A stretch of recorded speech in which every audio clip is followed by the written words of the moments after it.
I've been in the trucking industry for 22 years, mostly on desert roads.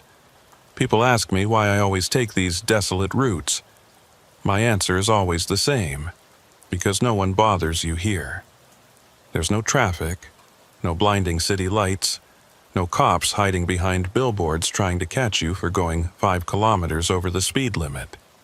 Just you, your truck, and thousands of kilometers of empty space stretching out in every direction. The money's decent too, I won't lie. Companies pay extra for desert hauls because most drivers won't take them.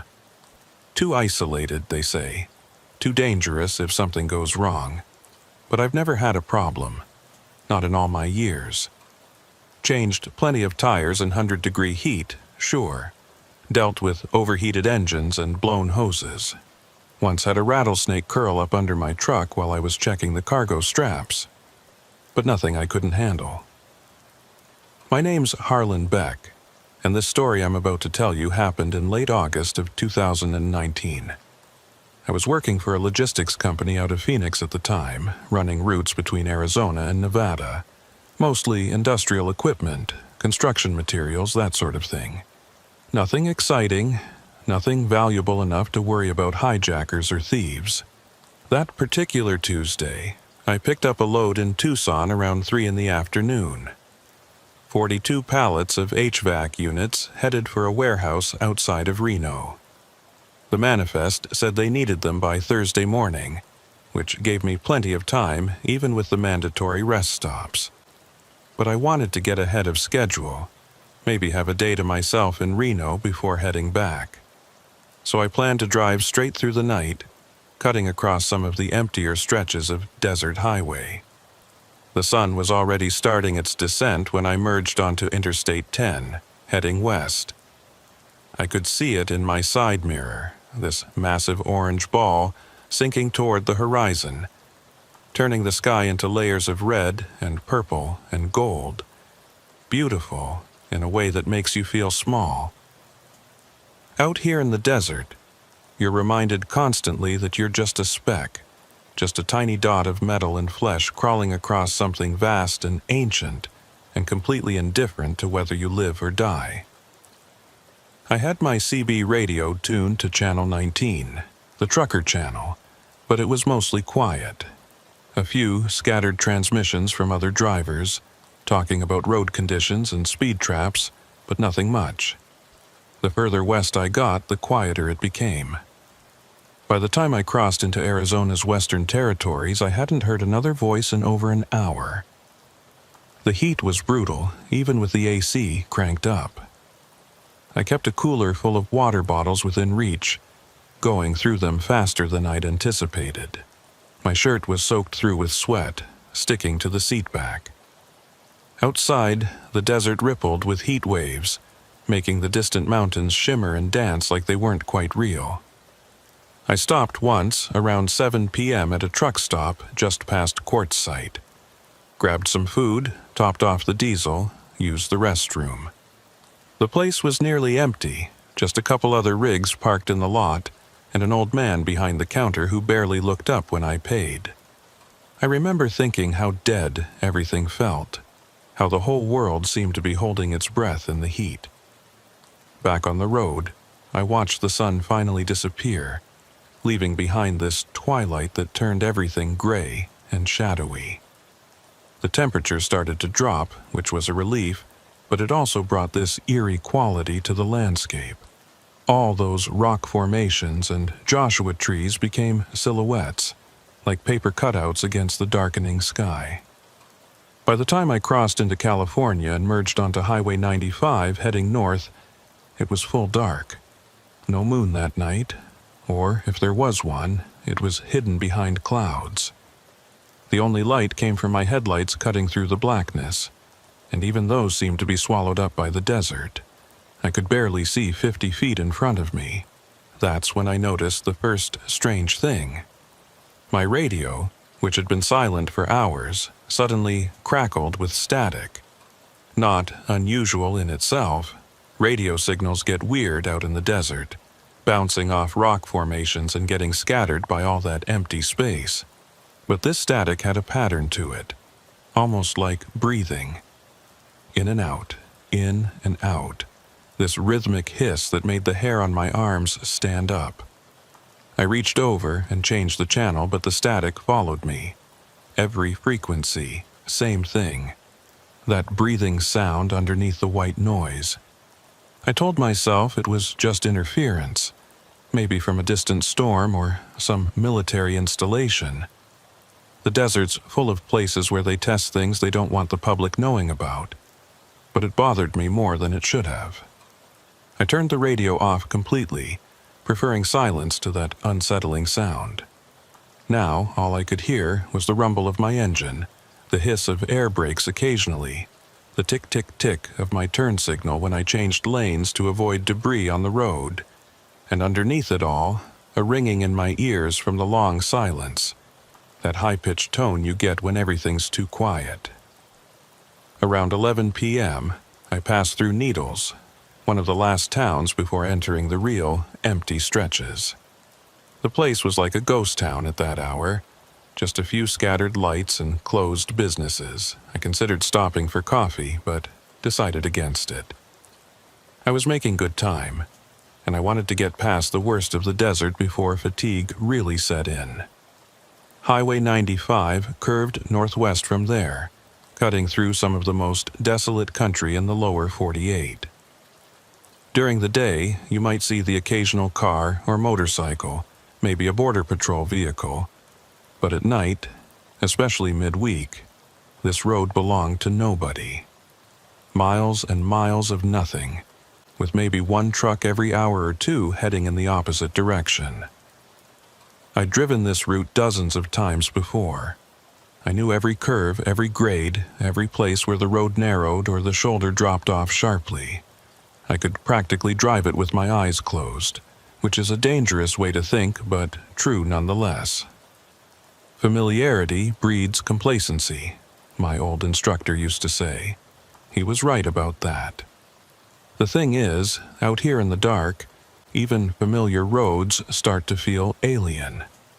The darkness changes everything, makes distances impossible to judge, turns ordinary rocks and cacti into shapes that look almost human in your peripheral vision.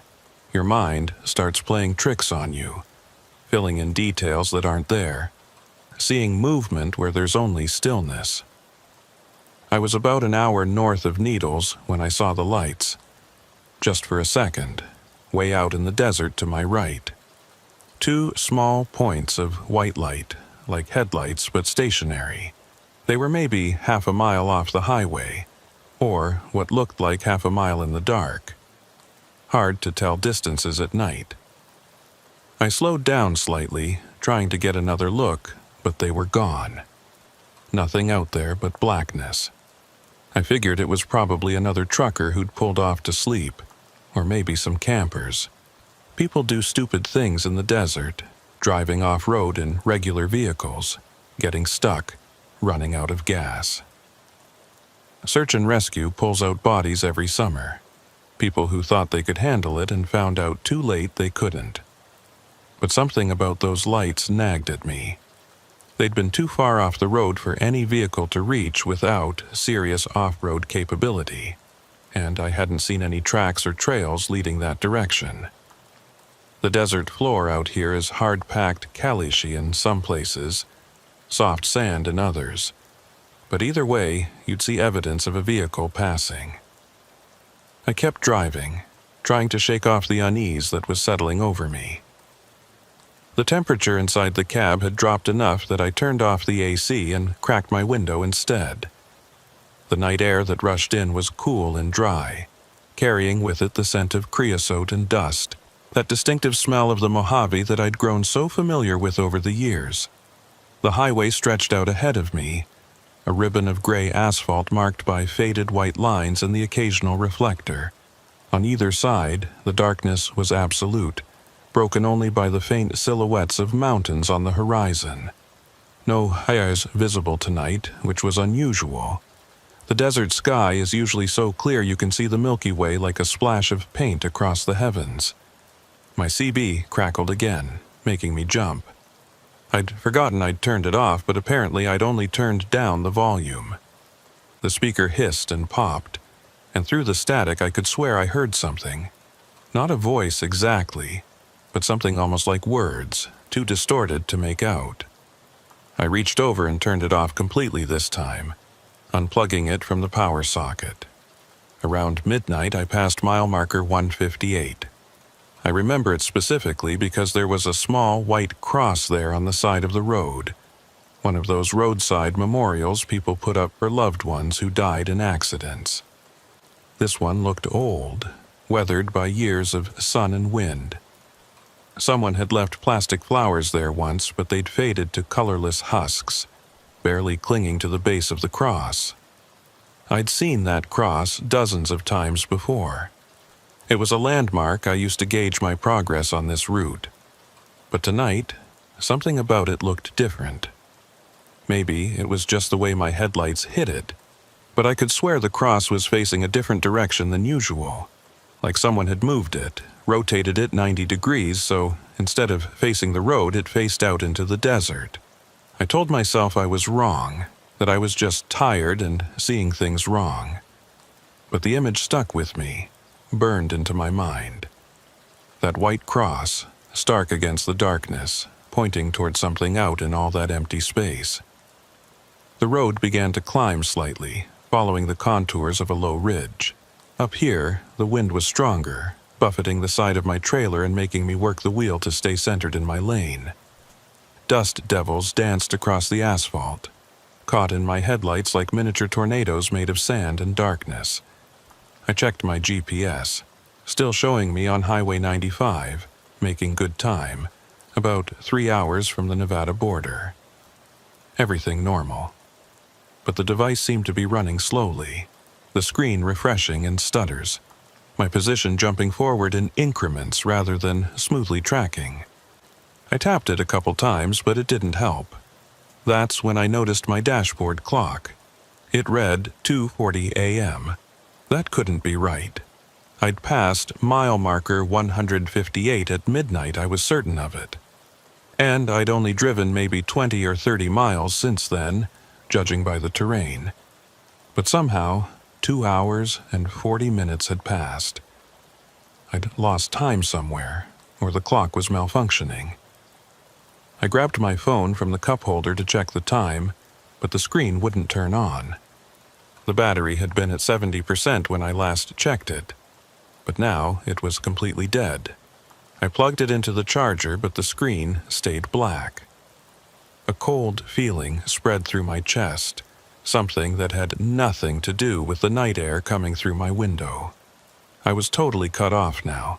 No CB, no phone, no way to call for help if something went wrong.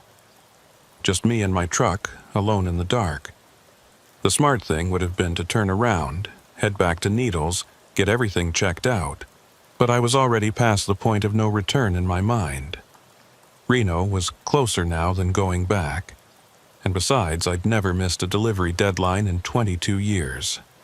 I wasn't about to start now, so I kept driving, keeping my speed steady at exactly the limit, my hands at 10 and 2 on the wheel, my eyes scanning the road ahead for any obstacles.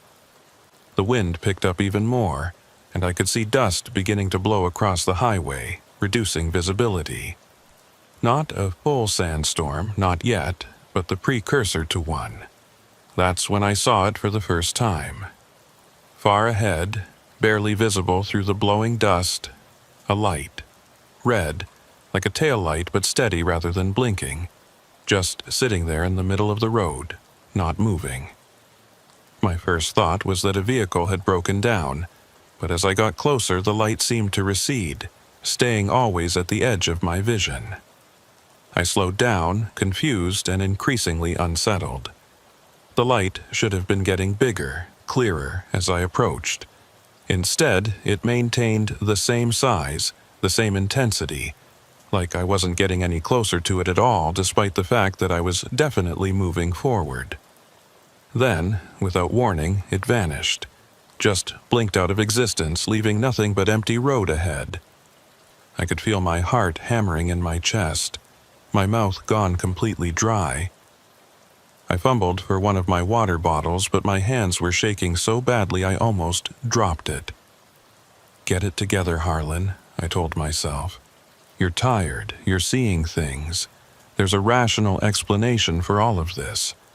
The clock malfunction, the dead phone, the light, all just coincidence and fatigue and the weird effects the desert has on electronics." But I didn't believe it, not really. Something was wrong. Something I couldn't explain or rationalize away. And the worst part was I still had hours to go before I reached civilization. The dust was getting thicker now, creating a haze in my headlight beams.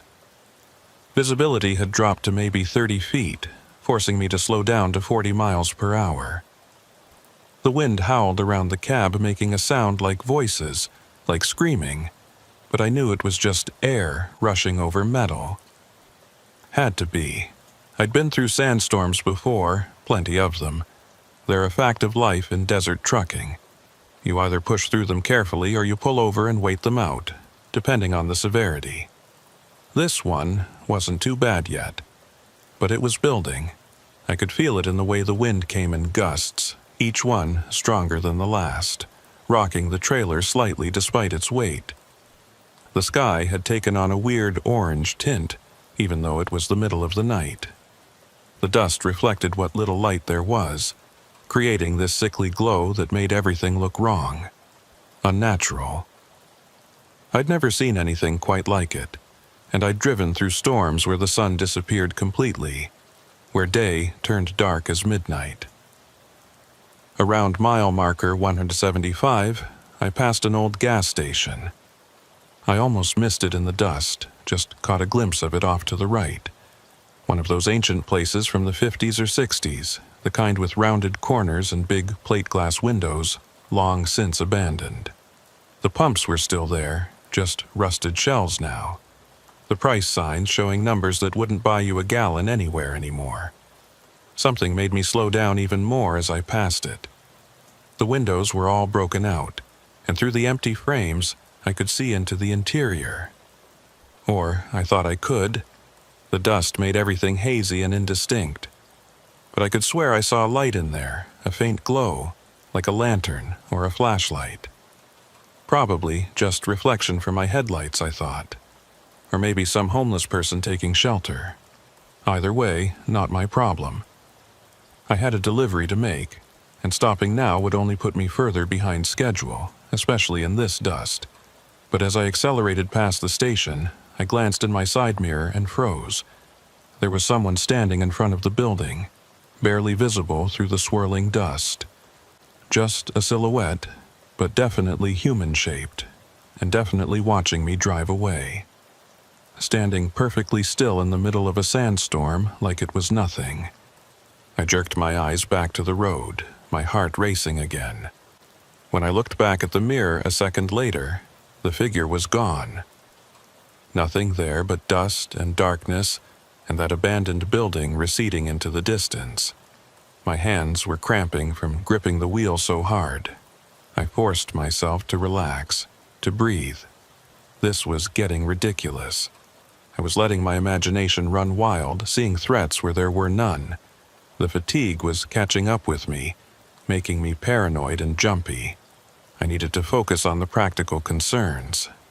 The storm was getting worse, and I had to decide whether to push through or find a place to pull over.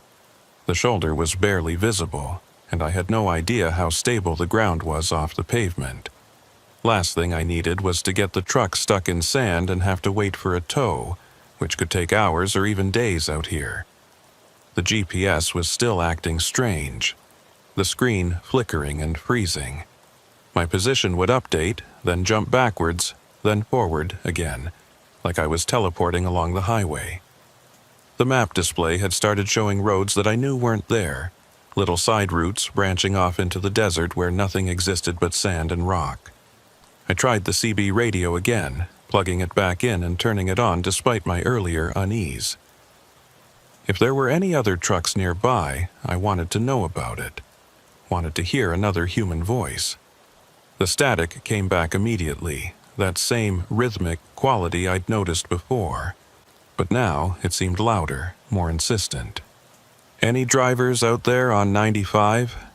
I called into the mic, my voice sounding strange and hollow in the cab.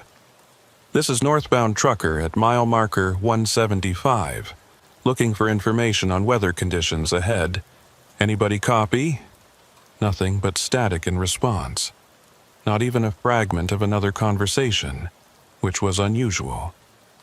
The trucker channel is usually active somewhere, even in the dead of night, even in the most remote areas. But tonight, the airwaves were dead except for that steady, breathing static. I was about to give up when a sound came through the speaker that made my blood run cold. A single word, barely audible through the interference, spoken in a voice that didn't sound quite human. Turn. I stared at the radio, unable to believe what I'd just heard. Say again? I said, trying to keep my voice steady. Did someone just transmit? The static continued unchanged. No response, no clarification, just that endless hiss in and out like breathing. I turned the volume down but left the radio on, not wanting to completely cut myself off from the possibility of human contact. The road had started to decline now, dropping down into a broad valley. Through the dust, I could see the vague shapes of rock formations on either side, tall spires and mesas that looked like sentinels watching over the highway. In daylight, this was actually a pretty scenic stretch, one of the few places where the desert's stark beauty really showed itself. But tonight, those formations looked menacing, their shadows deep and absolute, hiding God knows what. And the valley floor ahead was completely obscured by the dust, making it impossible to see more than a few dozen feet. I was essentially driving blind, relying on my memory of the road and the faint line markings that occasionally appeared in my headlights. That's when I noticed the tracks. Tire tracks, crossing the highway at an angle, heading from the left shoulder to the right. They were fresh, I could tell. The dust hadn't filled them in yet, and the edges were still sharp. Big tracks, too, from a truck similar in size to mine. I slowed down even more, following the tracks with my eyes. They led off the right side of the road and disappeared into the desert. No vehicle in sight, no lights, nothing. Just those tracks, suggesting that another trucker had driven straight off the highway and into the waste. I stopped completely, putting the truck in neutral and setting the brake. This was wrong. Very wrong. No driver in their right mind would leave the pavement in conditions like this, especially not at an angle like that, like they'd suddenly swerved off without warning. And where was the truck now? How far could it have gotten before getting stuck? I grabbed my flashlight from the door pocket, one of those heavy mag lights that doubles as a weapon if you need it to. I wasn't planning on getting out, but I wanted to see if I could spot anything out there, any sign of what had happened. The wind hit me like a physical force when I cracked open the door, full of stinging sand that immediately got in my eyes and mouth. I squinted against it, shining the flashlight in the direction the tracks had gone. The beam barely penetrated the dust, illuminating nothing but swirling particles. I was about to close the door and get back to driving when the light caught something. Just for a second, about 50 yards out, I saw what looked like the back end of a trailer. Dark-colored with no lights, tilted at an odd angle like it was partially sunk into the sand. "Hello?" I shouted, but my voice was immediately swallowed by the wind. I tried again, louder. "Anyone out there? You need help?" No response. The trailer, if that's what it really was, remained dark and still. I stood there in the doorway, torn between my duty to help a fellow trucker and my overwhelming instinct that something was very wrong about this whole situation. The flashlight beam flickered, dimmed, then went out completely. I smacked it against my palm a couple times and it came back on, but weaker than before. Fresh batteries, too. I'd replaced them less than a week ago. No reason for it to be dying already. A gust of wind hit the truck hard enough to rock it on its suspension, and I made my decision. I was getting back in the cab and continuing on. If there really was a truck out there, if someone really needed help, I'd call it in once I got to the next town. But I wasn't going to wander out into a sandstorm in the middle of the night, chasing after something I couldn't even be sure was real. I climbed back in, pulled the door shut, and put the truck in gear. As I started to move forward, I glanced in my side mirror one more time. The beam of my mag light had been pointing in that direction, still shining out through the dust. And in that beam, I saw something move. Not the wind-moving dust, but something solid, something big, crossing from left to right. I floored it, or as close to flooring it as you can in a fully loaded semi. The engine roared, the transmission shifted hard, and the truck lurched forward, leaving whatever I'd seen behind in the dust and darkness. My heart was hammering so hard I could hear it over the engine noise, feel it in my throat. The road climbed again, and the dust began to thin slightly as I gained elevation. I could breathe a little easier, both literally and figuratively. Behind me, the valley was lost in an orange-brown haze, hiding whatever was down there. I checked the dashboard clock, 4:17 a.m., but that couldn't be right either. It had been 2:40 when I first noticed the time discrepancy, and I couldn't have been driving for more than an hour since then.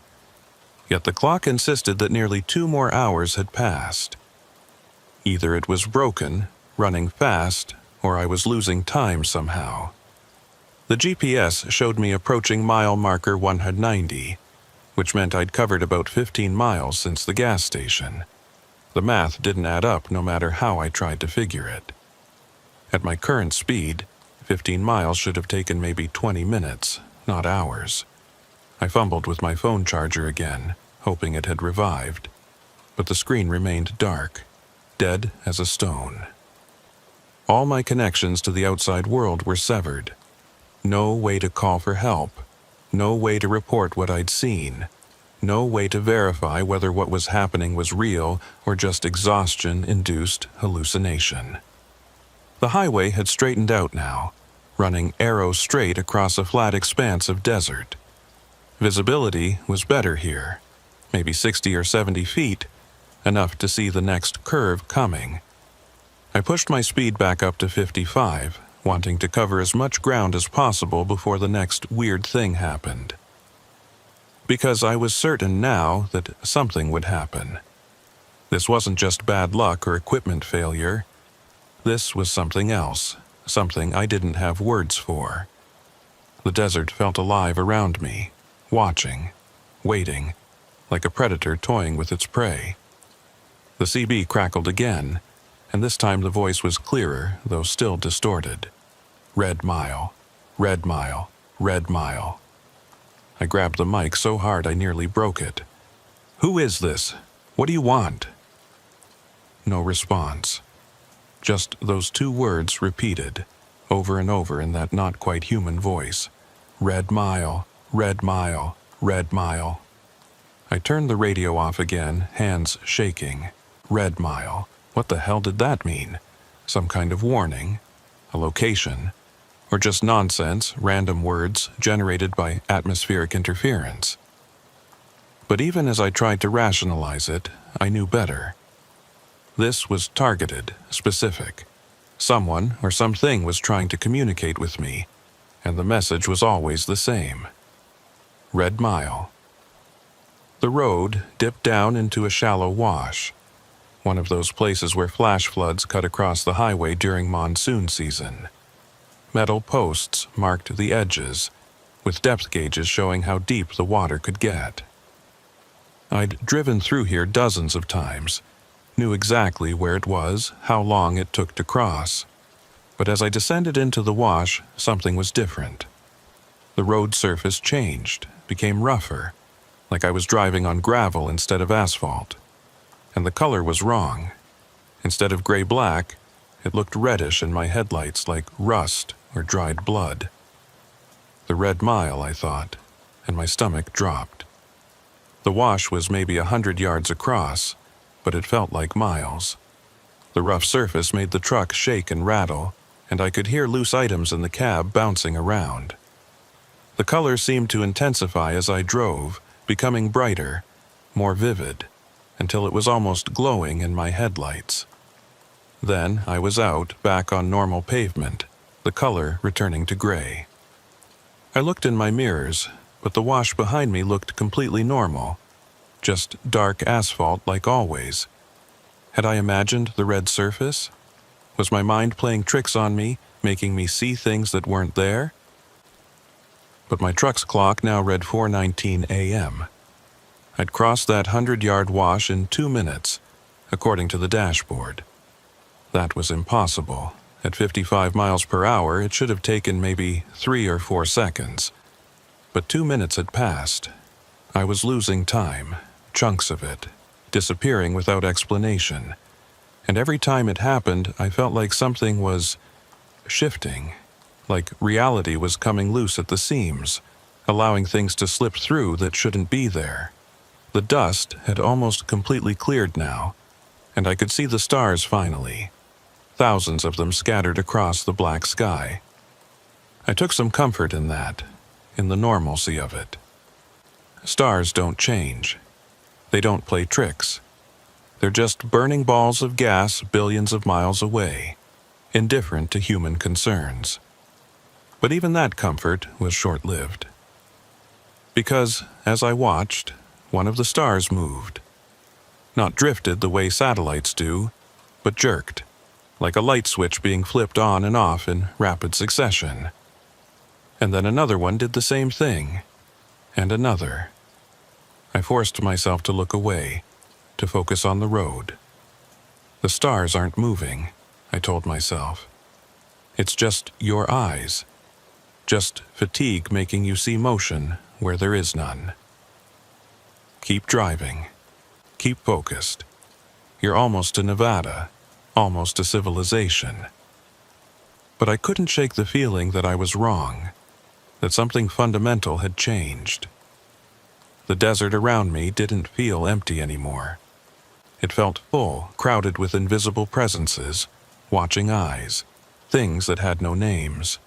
The CB crackled one more time, and through the static, I heard something that made me want to cry. Breathing. Not the rhythmic static from before, but actual human breathing, ragged and desperate, like someone running. And underneath it, faint but unmistakable, the sound of footsteps. Running footsteps, getting closer. I didn't turn the radio off this time. I needed to know, needed to hear what came next. The footsteps grew louder, faster, and then suddenly stopped. A moment of silence, just the hiss of static, and then a voice, clear as day. It's still following me. That's all. No explanation, no context. Just those 4 words, spoken in a tone of absolute terror. And then the static returned, loud and overwhelming, drowning out everything else. I don't know how long I drove after that. Time had become meaningless, the dashboard clock jumping forward in irregular increments that bore no relation to my actual movement. Sometimes I'd look down and only a minute had passed. Other times I'd glance away for what felt like seconds and find that 10 or 15 minutes were gone. The landscape around me had changed too, though I couldn't say exactly how. The rock formations seemed different, arranged in patterns I didn't recognize. The road still ran straight and true, but the mile markers weren't appearing where they should. I'd gone from marker 190 to 195 to 203, skipping numbers, sometimes going backwards. The GPS had given up entirely, showing nothing but a blank screen with a blinking cursor. Around what the clock claimed was 5:45 a.m., though the sky showed no sign of approaching dawn, I entered what I can only describe as a dead zone. Everything became muffled, distant, like I was underwater. The engine noise faded to a dull rumble. The wind stopped completely. Even my own breathing sounded far away, like it was coming from someone else's lungs. The dust returned in full force, but this time it didn't blow or swirl. It just hung in the air, perfectly still, creating a wall of gray-brown that my headlights couldn't penetrate. I was forced to slow to a crawl, maybe 10 miles per hour, feeling my way forward more than actually seeing the road. That's when the lights started appearing. Not headlights, not taillights, but small points of light off in the desert, scattered at irregular intervals. Sometimes on the left side of the road, sometimes on the right, sometimes both. They'd appear for a few seconds, then wink out, only to reappear somewhere else. Dozens of them, maybe hundreds, like a field of fireflies in the darkness. I tried to focus on just one, to track it and figure out what it was, but my eyes couldn't hold on to them. They'd be there in my peripheral vision, bright and clear, but the moment I looked directly at them, they'd vanish or shift position. It was maddening, disorienting, making me dizzy and nauseated. The CB had been silent for a while, but now it came alive again with a sound that wasn't static, wasn't a voice, wasn't anything I could identify. It was rhythmic, pulsing, almost musical, but in a way that hurt to listen to. I reached for the volume knob to turn it down, but my hand froze halfway there.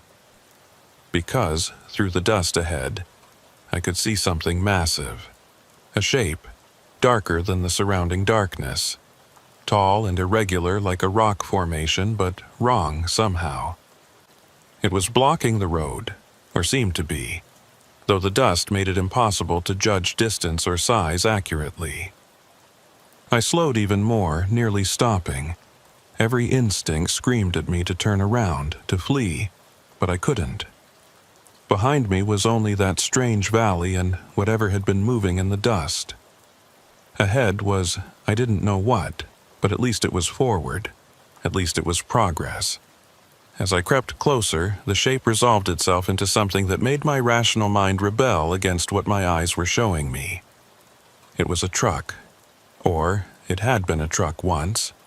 Now it was something else entirely, twisted and warped like it had been through a trash compactor but was still somehow upright, still sitting across both lanes of the highway.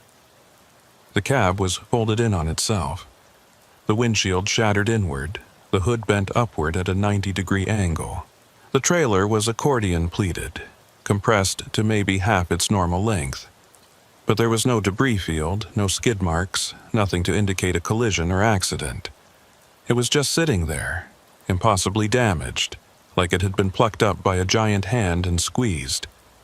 I stopped completely about 50 feet away, putting the truck in park but leaving the engine running.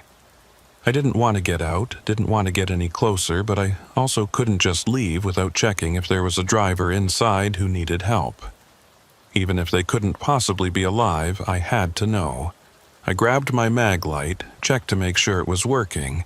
It was, surprisingly, and opened the door. The silence outside was absolute. No wind, no engine noise except my own, no desert sounds at all. Just perfect, dead silence that pressed against my eardrums like physical weight. The dust was so thick I could taste it, gritty and metallic on my tongue. It clung to my skin, got in my eyes, made breathing difficult. I pulled my shirt up over my nose and mouth, using it as a makeshift filter, and started walking toward the wreck. With every step, I expected something to happen. For the wreck to suddenly move, or for something to emerge from the darkness, or for the dust to clear and reveal that there was nothing there at all. But none of that happened. The wreck remained still and silent, waiting. I could see now that it was similar in size and shape to my own rig, a long-haul freight truck, though I couldn't make out any company markings through the dust and damage. The paint job looked dark, maybe blue or black, but it was hard to tell. As I approached the cab, my flashlight beam swept across the driver's side door. The window was blown out, leaving just jagged teeth of glass around the frame. I shined the light inside, steeling myself for what I might see. Empty. The cab was completely empty. No driver, no blood, no signs of struggle or injury. Just an empty seat with the stuffing coming out in places, and a steering wheel twisted into a spiral like taffy. The dashboard was shattered, the instruments all dark. And hanging from the rearview mirror was an air freshener, one of those tree-shaped ones, still gently swaying despite the complete absence of wind. I reached through the broken window and grabbed it, pulled it out to look at it more closely. It was brand new, I could tell. The scent was still strong, pine, artificial and chemical. No dust on it at all, unlike everything else. Someone had put this here recently, within hours, maybe, and then they'd disappeared, leaving behind only this crushed wreck. I backed away from the truck, a cold horror spreading through me that had nothing to do with the temperature. This was wrong on every level. Physics doesn't work like this. Trucks don't get compressed like aluminum cans without external force. Drivers don't vanish into thin air. That's when I heard it. A sound from behind me, from the direction of my own truck. A metallic creak, like a door opening. I spun around, bringing the flashlight up, but I couldn't see my rig through the dust. It was only 50 feet away, but it might as well have been miles. "Hello?" I called out, my voice sounding weak and pathetic in the silence. "Is someone there?" The creaking continued, rhythmic now, like a door swinging on rusty hinges. Back and forth, and underneath it, something else. Footsteps. Or something that sounded like footsteps but wasn't quite right. The rhythm too slow, the weight too heavy. I started walking back toward my truck, faster now, trying not to panic but feeling it rising in my throat like bile. The flashlight beam bounced and jerked with my movements, creating crazy shadows in the dust.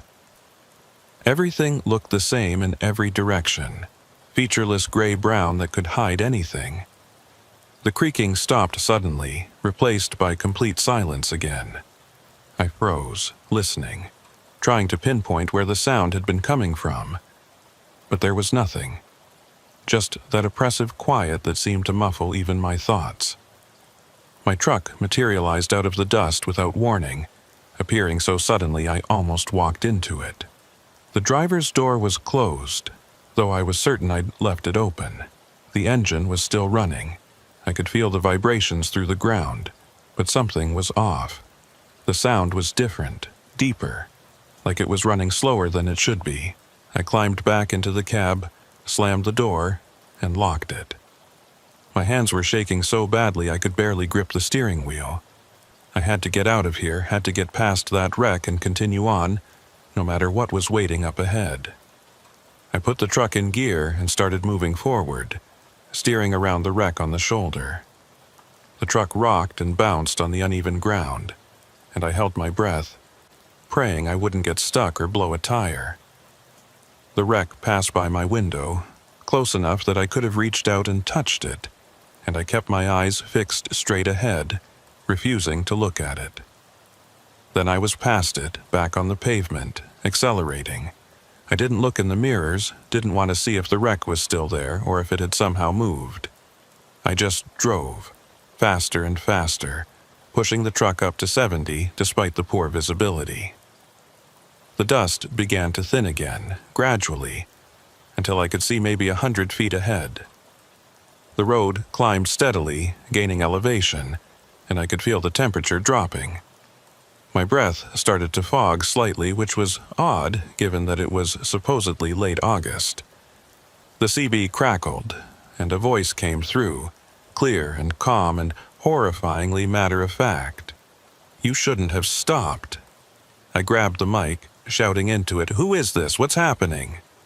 "Red Mile," the voice replied.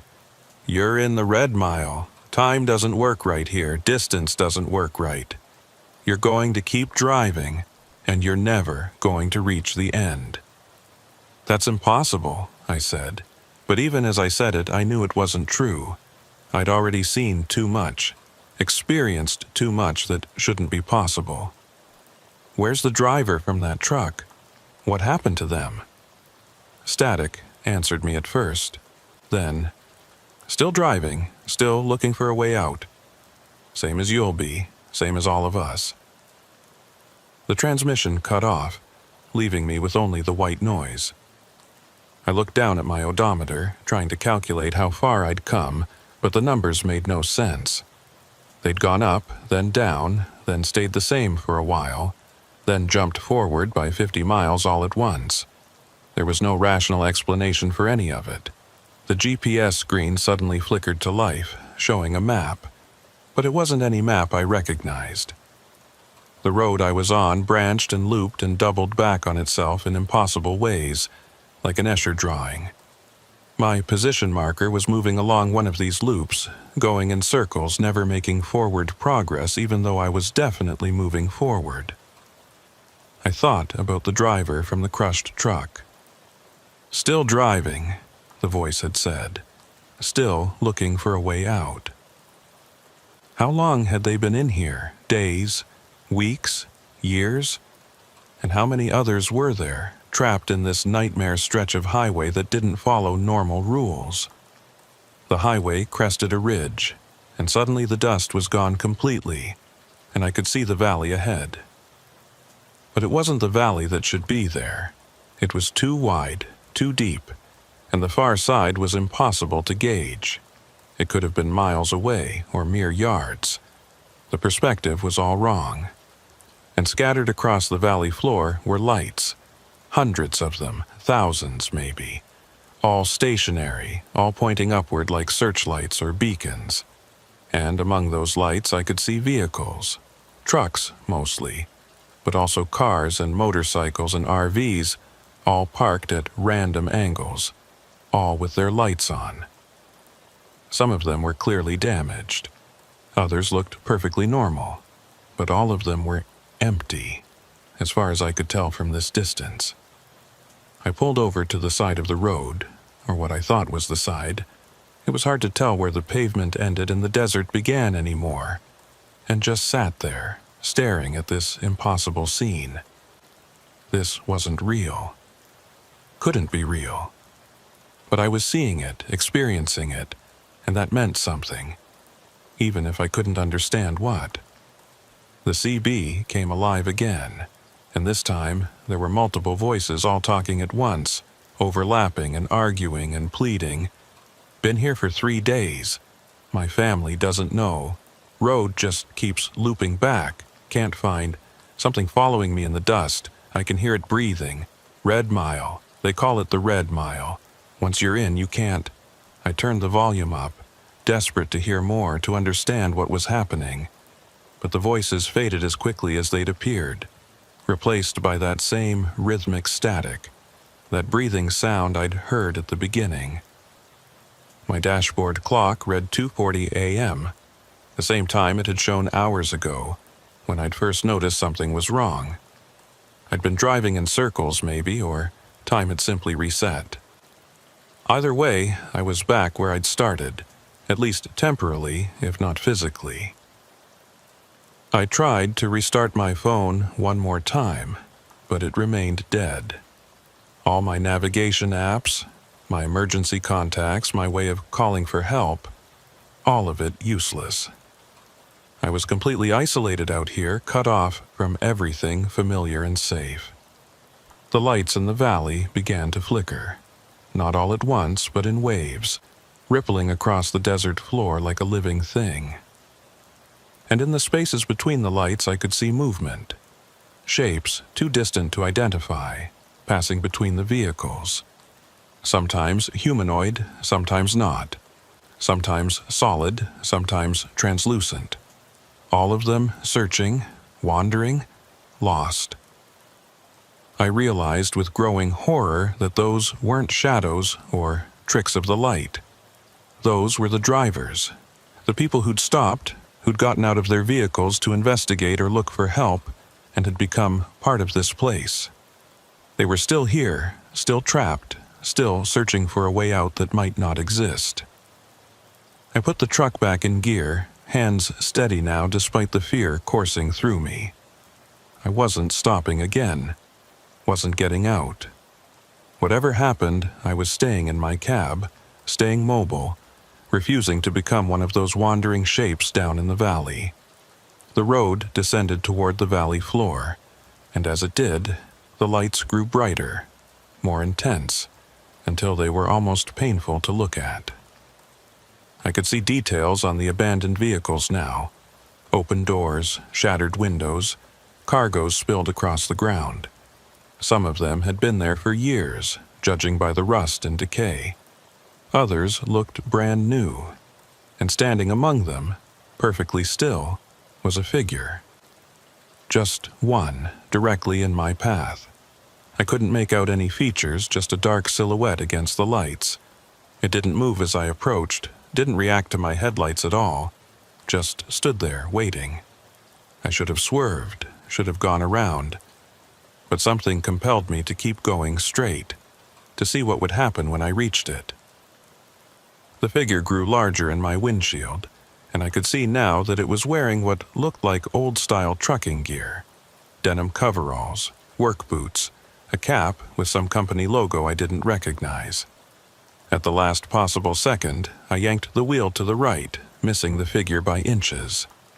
As I passed it, I made the mistake of looking in my side mirror. The figure was turning, tracking my movement, and in the red glow of my taillights I caught a glimpse of its face. It had no features, not burned away or covered or hidden, just absent. A smooth expanse of skin where eyes and nose and mouth should have been, and yet I could feel it watching me, could sense its awareness following my truck. I accelerated hard, weaving between the abandoned vehicles, trying to find a clear path through this graveyard of lost travelers. The road had disappeared entirely. Either it had never extended this far into the valley, or the sand had covered it over time. I was driving on instinct now, following what looked like a path but could have been anything. More figures appeared, standing among the vehicles or walking slowly between them, all of them faceless, all of them aware of my presence. They turned as I passed, their featureless heads tracking my movement with unsettling precision. The CB was a constant roar of voices now, screaming and crying and laughing and whispering all at once. I couldn't make out individual words anymore, just this overwhelming wall of sound that expressed every emotion simultaneously. I reached for the power button to turn it off, but before I could, one voice cut through all the others, clear and commanding. Keep driving. Don't stop. Whatever you do, don't stop. And then, with a pop and a hiss, the CB died completely, smoke rising from the unit. The smell of burning electronics filled the cab, acrid and sharp. I was on my own now, truly alone. No radio, no phone, no GPS, just me and my truck and this impossible desert that had swallowed me whole. I don't know when I realized I was never going to leave. Maybe it was when the sun didn't rise at 6 a.m. or 7 or 8.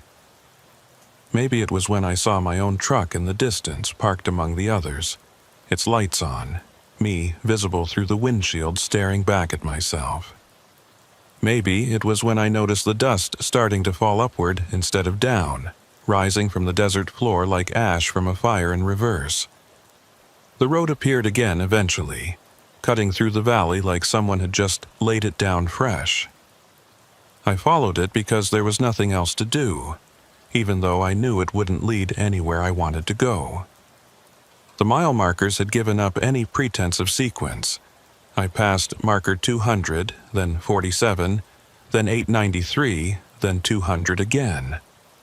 I saw more drivers as I went.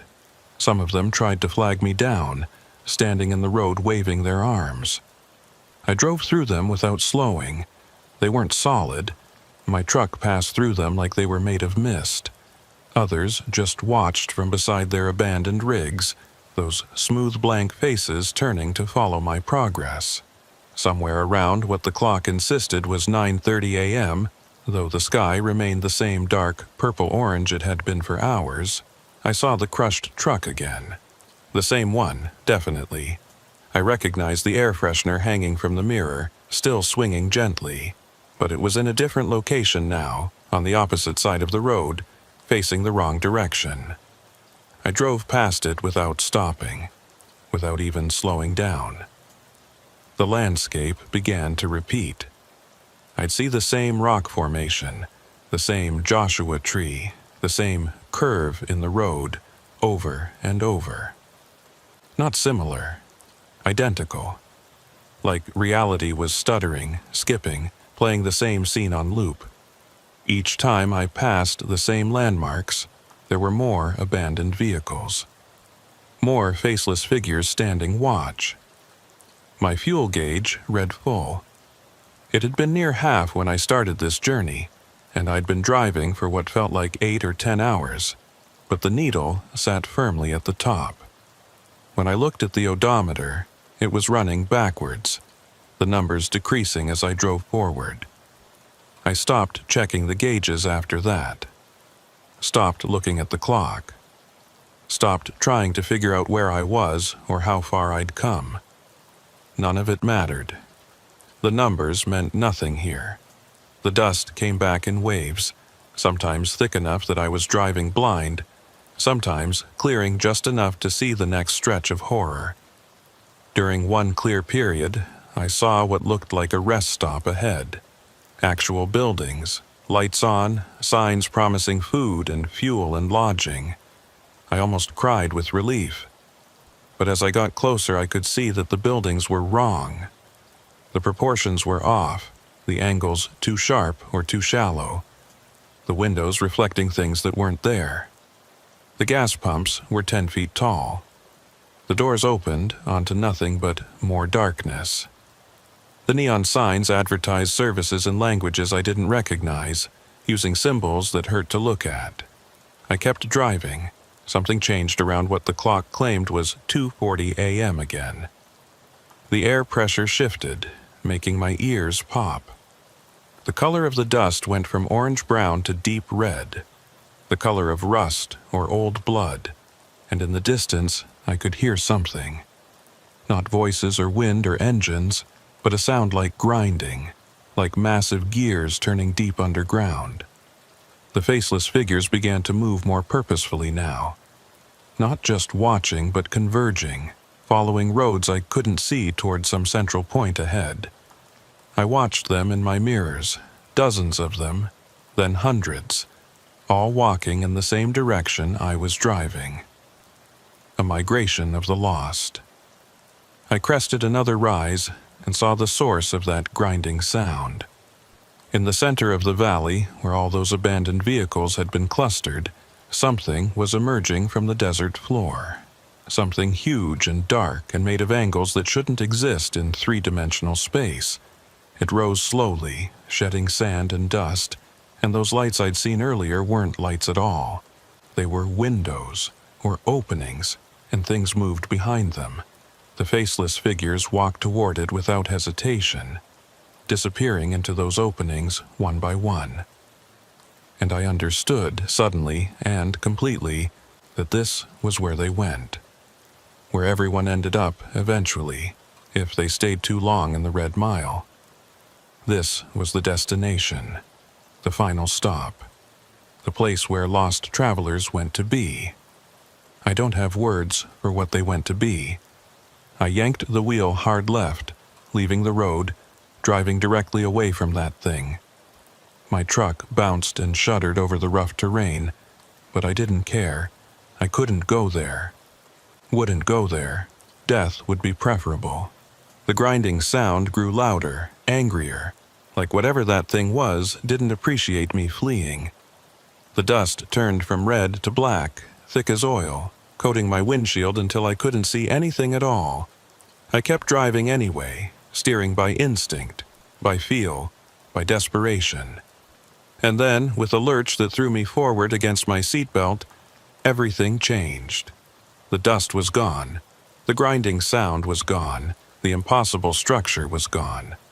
I was on a normal highway. 2 lanes of gray asphalt marked with standard white lines. running through ordinary desert under an ordinary sky. The sun was just starting to rise, painting the eastern horizon pink and gold. My phone chirped from the cup holder. I grabbed it, hands shaking, and saw that it had turned on, showing full battery and a signal. The clock read 6:47 a.m. My GPS showed me on Highway 95, approximately 40 miles south of the Nevada border, exactly where I should be based on my original route plan. Everything was normal. Everything was fine, like nothing had happened at all. I pulled over immediately, stopping on the shoulder, and just sat there. My hands were still shaking. My shirt was soaked with cold sweat. My heart was hammering against my ribs. But according to every device in my truck, I'd just spent a normal night driving a normal route through normal desert. I checked my logbook, the paper one I kept for backup. The last entry was from when I'd left Tucson at 3 p.m. the previous day. No other entries. No record of stopping, no notes about what I'd experienced. Just blank pages. The fuel gauge read exactly where it should, given the distance I'd traveled. The odometer showed the correct mileage. Even my coffee cup in the cup holder was still half full and still warm, like I'd just poured it minutes ago instead of hours. I picked up my CB mic and called out, voice hoarse, "Any trucks out there? This is northbound on 95. Anyone copy?" Immediately, responses came back. Normal voices, normal conversations, drivers talking about weather and road conditions, and truck stops. Everything perfectly, reassuringly mundane. But I noticed something as I sat there. On the pavement ahead of me, barely visible in the early morning light, there was a patch of discoloration. A reddish stain, maybe 10 feet across, right there in my lane. It could have been anything, oil, rust, dirt, but it was red, very red. I pulled back onto the highway and drove through it, and for just a second, just a fraction of a second, I felt that same pressure change, heard that same grinding sound, saw the dust starting to form. Then I was through, and everything was normal again. I completed my delivery in Reno on time, handed off the cargo, got my paperwork signed, found a motel and slept for 14 hours straight. When I woke up, I tried to convince myself it had all been a fatigue-induced hallucination, that I'd just pushed too hard and my brain had rebelled with an extraordinarily vivid nightmare. But I know better, because I still drive that route 3 or 4 times a month. I have to. It's my job, my livelihood. And every single time around mile marker 175, when the sun has set and the darkness is complete, I see that patch of red on the pavement ahead. Sometimes it's in the same place. Sometimes it moves. But it's always there, waiting. And each time I drive through it, I feel that pressure change. I hear the faint echo of that grinding sound.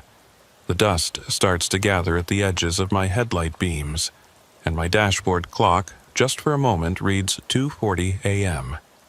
I never stop anymore. Never slow down.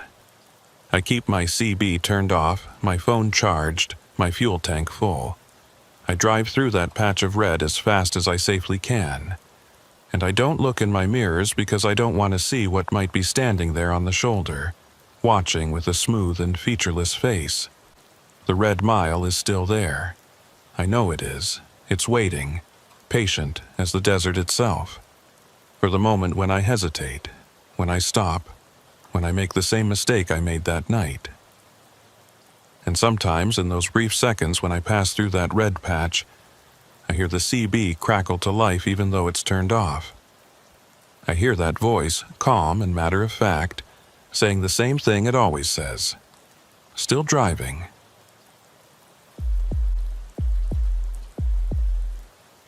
I've never been one for superstition. My daddy raised me practical, taught me that there's a rational explanation for everything if you look hard enough. Ghosts are just wind and old houses settling.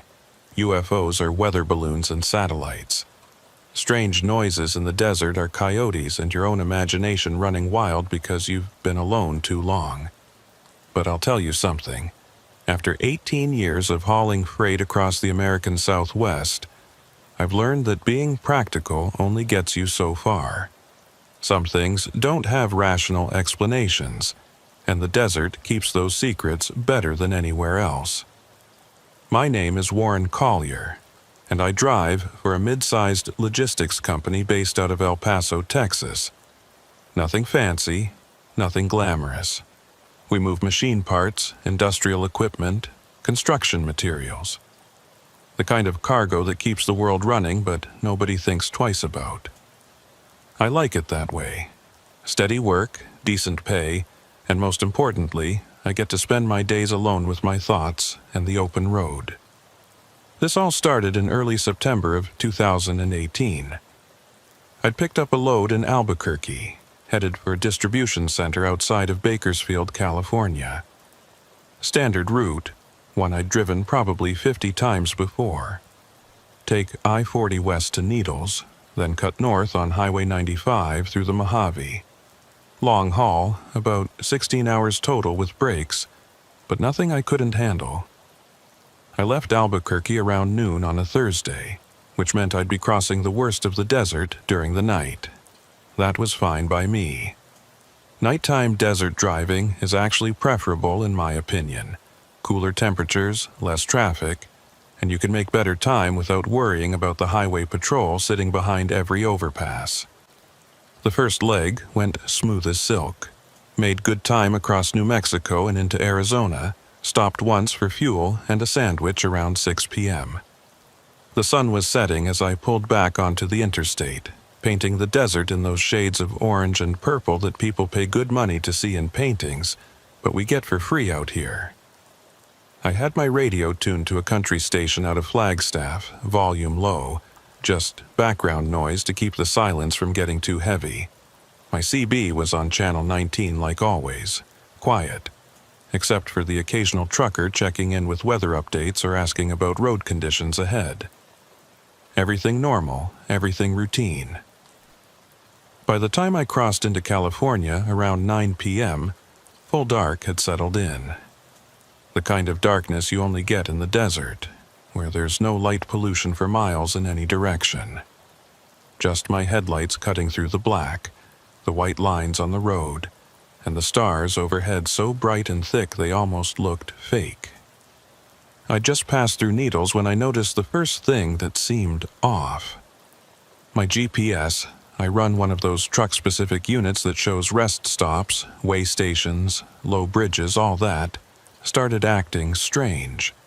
The screen would flicker, then freeze for a few seconds, then jump forward showing me half a mile further down the road than I actually was. I tapped it a couple times, figured it was just a glitch. The unit was a few years old, starting to show its age. But then it happened again, and again. Each time the screen would freeze, and when it came back, I'd have mysteriously covered more distance than should have been possible. I checked my odometer against the mile markers, and the numbers matched what the GPS was showing. But something about it felt wrong, like I was losing little chunks of time without noticing. I shook it off, probably just tired, probably not paying as close attention as I thought. I'd been on the road for 9 hours at that point, and the monotony of desert driving has a way of making your mind wander. Around 10:30, I merged onto Highway 95 heading north.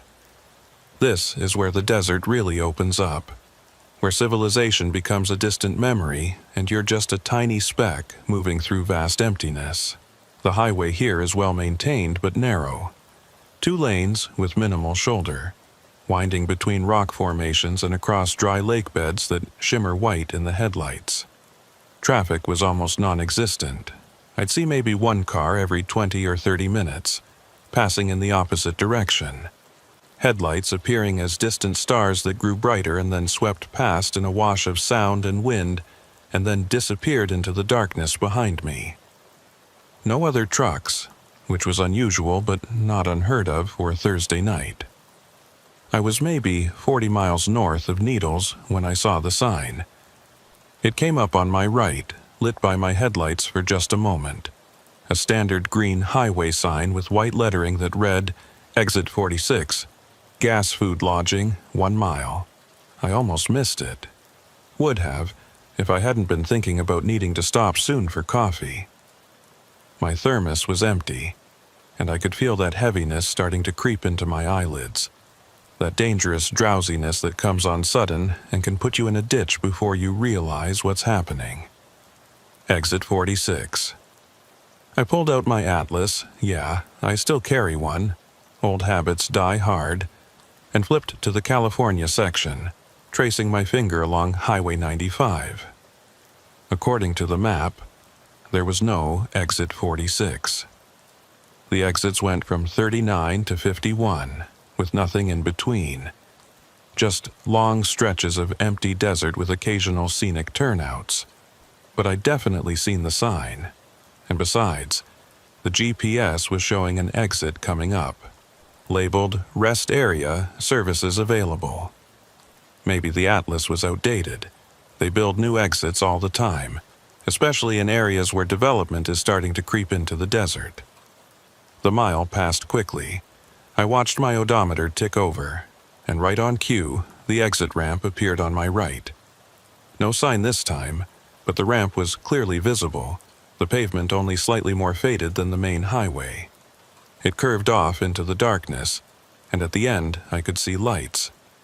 Actual electric lights, the yellow-white glow of sodium vapor lamps. I put on my turn signal, force of habit, even though there was nobody around to see it, and took the exit. The ramp was steep, dropping down below the level of the main highway, which was strange. Usually, exits in flat desert terrain are at grade level or even slightly elevated.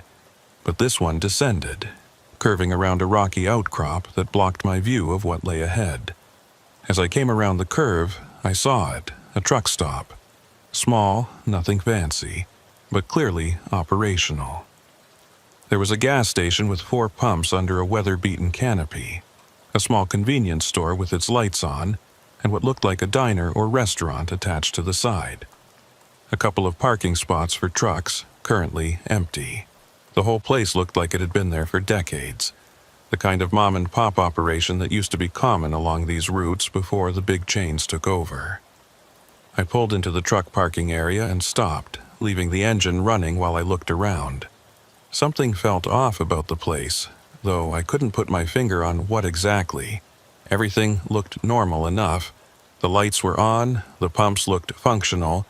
There was even a neon "open" sign flickering in the convenience store window. But there were no other vehicles.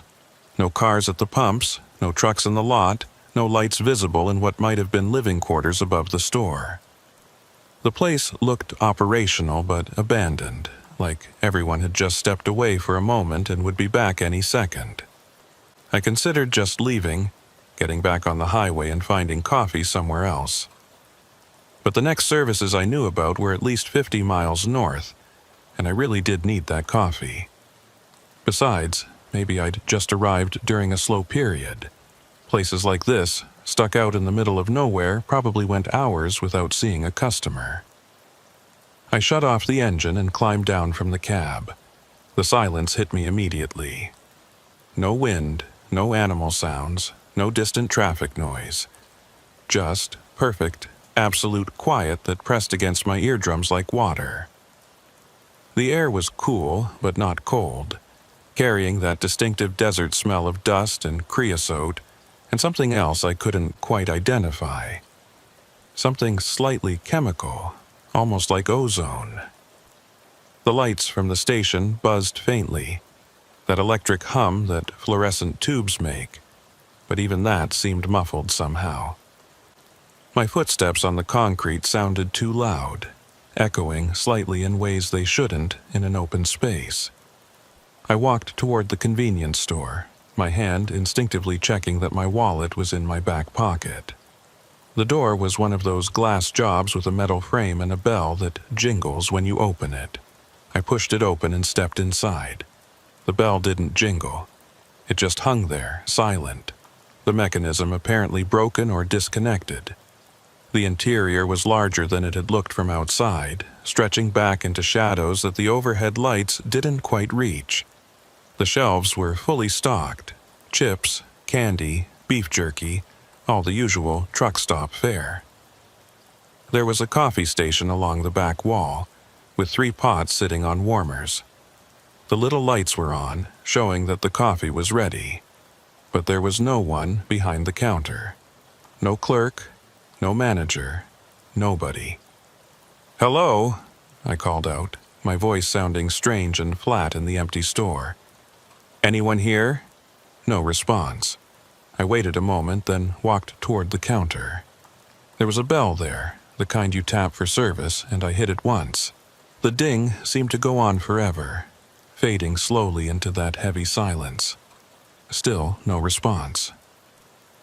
I looked around more carefully now, noticing details I'd missed at first. The magazines in the rack by the door. They looked current, showed recent dates. The prices on the shelves matched modern numbers, not old ones from decades ago. The credit card machine at the counter was new, one of those chip readers. This place was operational, or at least had been very recently. But where was everyone? I walked down one of the aisles, my boots squeaking slightly on the linoleum floor. The fluorescent lights overhead flickered occasionally, and I noticed that some of them were buzzing louder than others, creating this irregular rhythm that was somehow more unsettling than silence. At the end of the aisle, I found a door marked "Employees Only." It was slightly ajar, and through the gap I could see darkness beyond. Not the darkness of an unlit room, but something deeper, more absolute. It made my skin crawl just looking at it. I backed away from the door and turned around, heading for the coffee station instead. Whatever was or wasn't behind that door, it wasn't my business. I just needed coffee, and then I'd get back on the road. The coffee pots were full, steam rising from the liquid inside. I grabbed a large cup and filled it. Black. No sugar. The coffee smelled fresh, looked fresh, and when I took a cautious sip, it tasted perfect. Hot, but not scalding. Strong, but not bitter. I carried the cup back to the counter, planning to leave some money and go. There was no way to ring up the purchase without a clerk, but I wasn't about to steal. I pulled out my wallet and extracted a $10 bill, way more than enough for a cup of coffee, and set it on the counter. That's when I noticed the logbook. It was sitting beside the register, one of those composition notebooks with a black and white speckled cover, the kind truckers used to keep before everything went digital. Curious, I flipped it open. The pages were filled with entries handwritten in different styles, different inks. Names, dates, times, brief notes. I scanned through them, going backwards through the pages. Marcus Trent, Septi 2, 2018, 11:45 p.m., fuel and coffee, no one here. J. Davidson, Septi 1, 2018, 2:30 a.m., pumped gas, left money on counter, place empty. Sarah Chen, August 30, 2018, 1:15 a.m., where is everyone? The entries went back weeks, all with the same theme. Truckers stopping at this place, finding it empty, leaving notes about it. Some left money, some didn't bother. All of them commented on the absence of staff. I flipped further back, and the dates jumped. August 15th, then July 3rd, then June 11th. The entries were getting sparser the further back I went, and the handwriting was changing too, becoming older looking, the ink fading. Robert Hayes, May 8, 2017, 3:00 a.m. Second time here? Still no one, still works. L. Morrison, March 22nd, 2016, midnight. Thought I saw someone through the back window, but when I looked again, they were gone.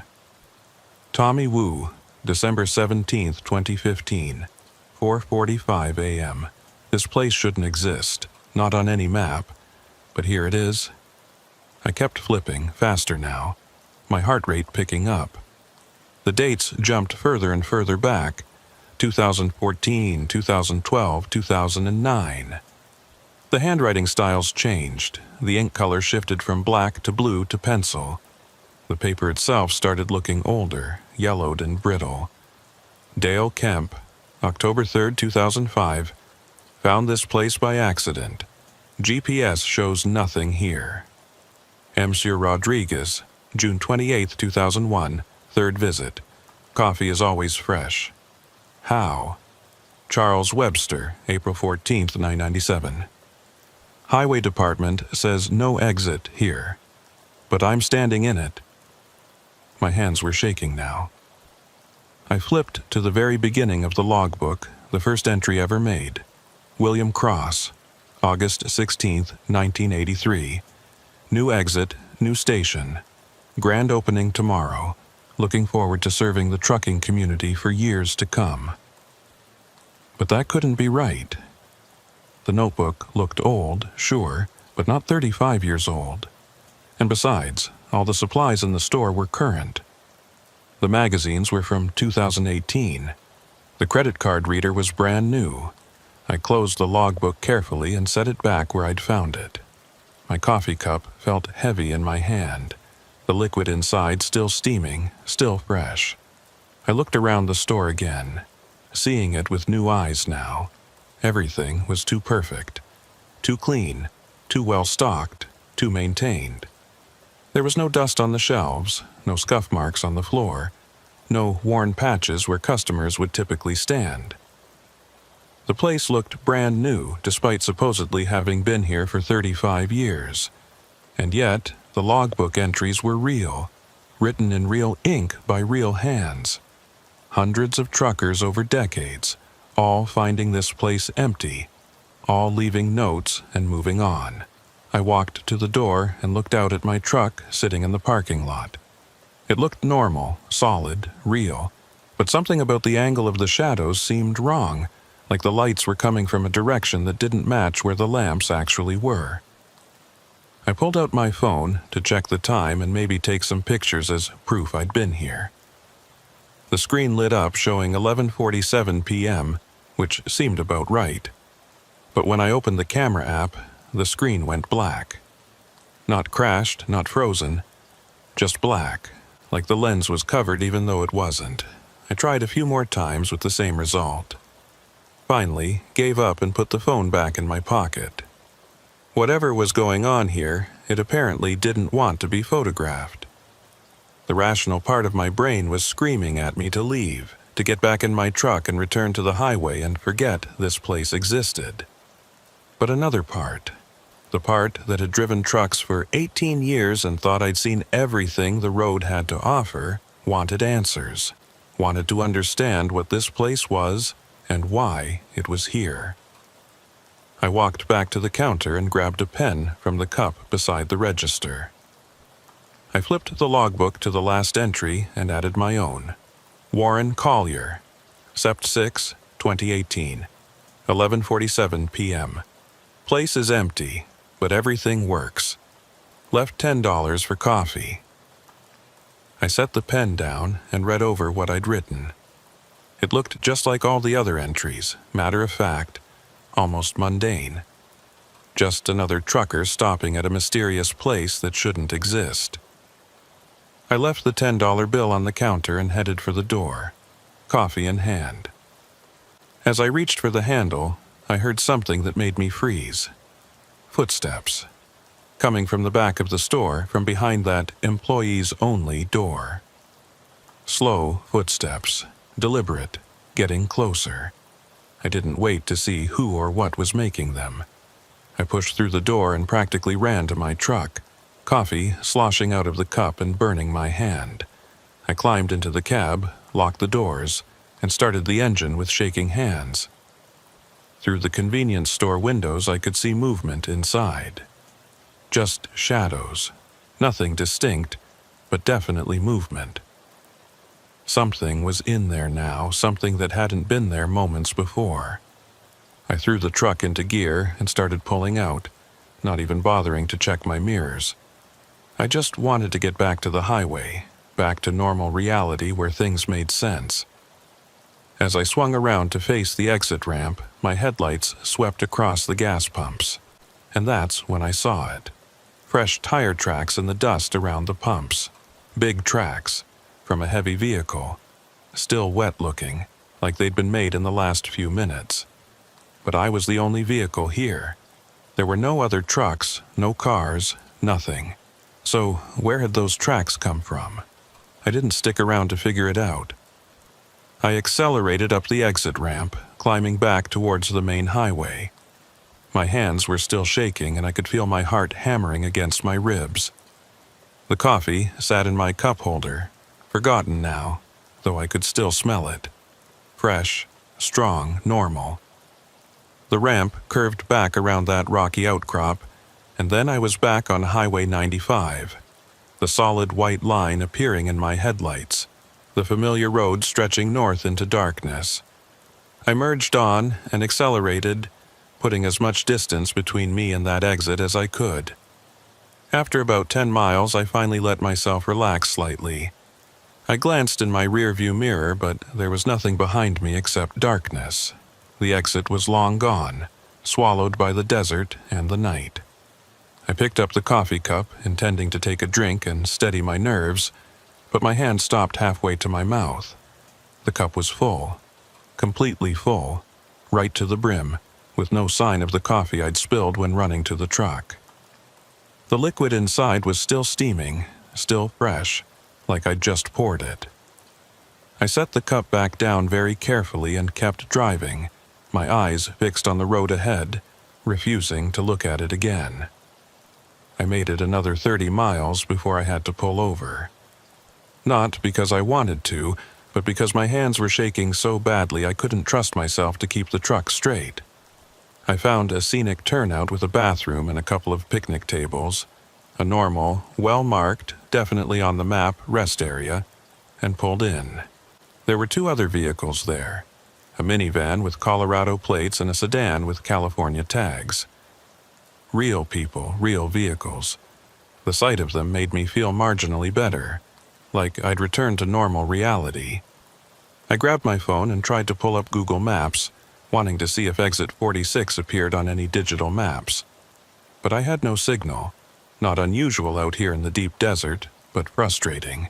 I'd have to wait until I got further north to search for information. The coffee cup sat in my cup holder, still full, still steaming. I'd been driving for half an hour, and it should have cooled down by now, should have at least stopped steaming, but it looked exactly as it had when I'd first poured it. I reached out and touched the side of the cup carefully. It was hot, but not burning hot. Normal coffee temperature. I picked it up, swirled it slightly, and watched the liquid move in perfectly normal ways.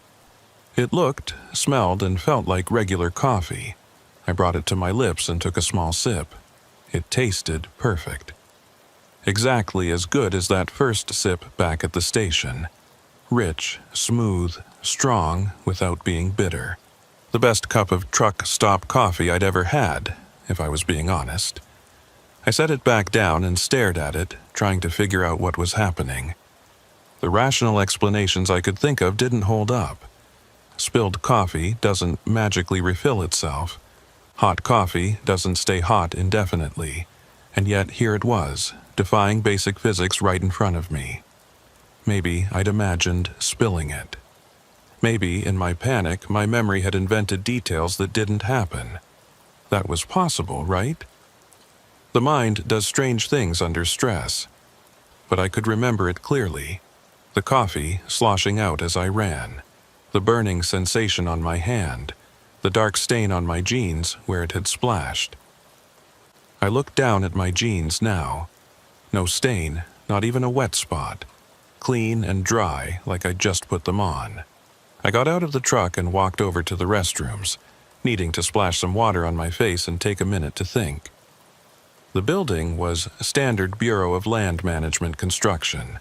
Cinder block walls, steel door, single fluorescent light above the entrance. Perfectly normal. Perfectly mundane.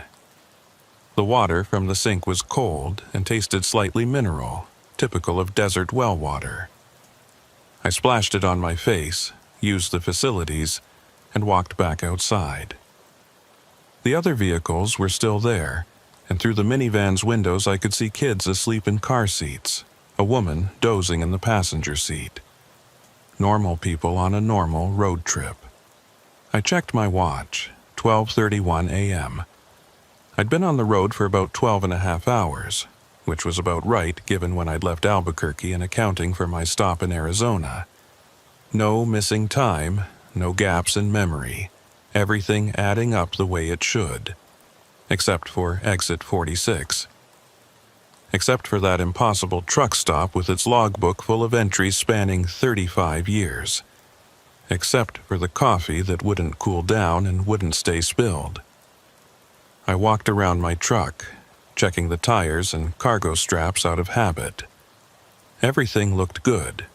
The truck was solid and real, 53 feet of steel and rubber and diesel fuel, obeying all the normal laws of physics. I climbed back into the cab and pulled out my atlas again, studying the section of Highway 95 I'd just driven. The map showed nothing between exits 39 and 51, just as I'd thought. According to this atlas, published in 2017, exit 46 didn't exist. But I'd seen it. I'd taken it. I'd walked around that truck stop, touched its counters, drank its coffee. It was real, at least in some sense of the word. I grabbed my CB mic and keyed it, speaking into channel 19. This is northbound on 95. Anyone out there familiar with exit 46? The one with the truck stop? Looking for information, over. Static hissed back at me for a moment. Then a voice came through, sounding distant and slightly distorted. Exit 46? There's no exit 46 on 95, driver. You sure you got the right highway? Positive, I replied. Saw a sign for it about 40 miles south of my current position. Took the exit, there's a whole station there. Gas pumps, convenience store, the works. Silence for a few seconds, then, been driving this route for 20 years, friend. Never seen any exit 46. You sure you didn't dream it? Night driving can play tricks on your mind. Another voice chimed in before I could respond. Hold on, exit 46? I've heard stories about that place. From other drivers back in the day. Supposed to be some kind of ghost station or something. Shows up sometimes, then disappears. You didn't stop there, did you? My chest tightened. Yeah, I stopped. Got coffee. Why? Jesus, man. The second voice sounded worried now. The stories say bad things happen to people who stop there. They get turned around, lose time, see things that aren't there. One guy told me he stopped at that exit, and when he got back on the highway, he'd somehow jumped 50 miles north without remembering driving it. That's CB legend bullshit, the first voice cut in. Ghost stations, come on. This ain't some horror movie. Driver probably just missed his exit or misread a sign. I know what I saw, I said, my voice firmer than I felt. It was there. It was real. And the coffee, I stopped, realizing how crazy I was about to sound. The coffee, what? The second voice asked. I looked at the cup sitting in my holder, still steaming faintly. Nothing, never mind. Thanks for the information. I hung up the mic before they could respond. My hand was shaking again. Bad things happen to people who stop there. Lost time, seeing things that aren't there. Great, just great. I needed to get back on the road, needed to keep moving. Sitting here dwelling on this wasn't going to help. I'd finish the haul, deliver the cargo, and then maybe do some research when I had time and internet access. There had to be a rational explanation, there always was. I pulled back onto Highway 95 and continued north. The road stretched out in my headlights, white lines and dark asphalt, exactly as it should be. The mile markers appeared at regular intervals, counting upward in proper sequence. Everything normal, but I couldn't shake the feeling that something had changed. The desert looked the same but felt different, like I was driving through a slightly altered version of reality. The shadows seemed deeper, the stars too bright, the silence too complete. Around 1:15 a.m. I passed a semi coming the other direction. The standard trucker greeting, a brief flash of the headlights. But as the other truck passed, I could swear the driver was staring at me. His face pressed close to the side window, eyes wide like he'd seen something shocking. I checked my mirrors, but the truck disappeared into the darkness behind me without slowing down. The temperature was dropping. I could see my breath fogging slightly in the cab despite the heater running. Outside, the thermometer on my side mirror read 52 degrees, which was reasonable for a September night in the desert. But it felt colder somehow, like the cold was coming from inside me rather than the outside air. My phone suddenly buzzed, making me jump. I grabbed it from the cup holder, when had I put it there, and saw a text notification. But there was no sender name, and no message content. Just a blank text from no number. I deleted it and set the phone down, but it buzzed again immediately. Another blank text from nowhere. I turned the phone off completely and put it in the glove compartment. Whatever was happening, I didn't need the distraction. I had to stay focused on driving, on getting to Bakersfield and completing this haul. The CB crackled to life even though I hadn't heard anyone key up. Exit 46, exit 46, services available. 1 mile. I grabbed the mic. Who is this? How are you broadcasting on my radio? No response. Just static and then that voice again. Exit 46, exit 46, services available. 1 mile. I looked ahead but saw no exit sign, no ramp, nothing but endless highway. The GPS screen was dark, turned off even though I hadn't touched it. I reached over to turn it back on, and it flickered to life, showing. I squinted at the screen, confused. According to the GPS, I was approaching exit 46. It showed up clearly on the map display, marked with icons for gas, food, and lodging. The distance counter ticked down. 0.8 miles, 0.7 miles, 0.6 miles. No, I said aloud. No, I'm not doing this again. I'm not stopping. But even as I said it, I could see lights ahead on the right side of the road. Sodium vapor lights, 4 of them, arranged in a square pattern exactly like they'd be above gas pumps. And beneath them, that same weathered canopy, that same small convenience store. Exit 46. It was back. Or I was back. Or I'd never left in the first place. I kept my foot on the accelerator, determined to drive past it. I didn't need more coffee. I didn't need gas. I didn't need anything that place might offer. I was going to pass it and keep going and forget it existed.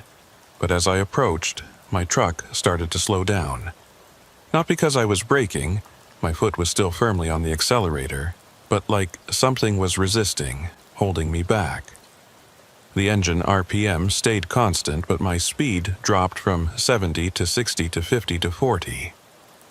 Come on, I muttered, pressing harder on the accelerator. Come on, don't do this. The exit ramp appeared in my headlights, and my steering wheel began to turn, gently but firmly, angling the truck toward the ramp. I fought it, gripping the wheel with both hands and trying to straighten out. But it was like fighting against power steering that had a mind of its own. The wheel kept turning, smooth and inexorable, guiding the truck toward the exit. No, I shouted, pulling hard to the left. I'm not stopping. For a moment, I thought I'd won. The truck straightened out, the exit starting to pass by on my right. But then the wheel jerked hard, almost pulling itself out of my hands, and the truck swerved sharply onto the ramp. I slammed on the brakes, but they didn't respond.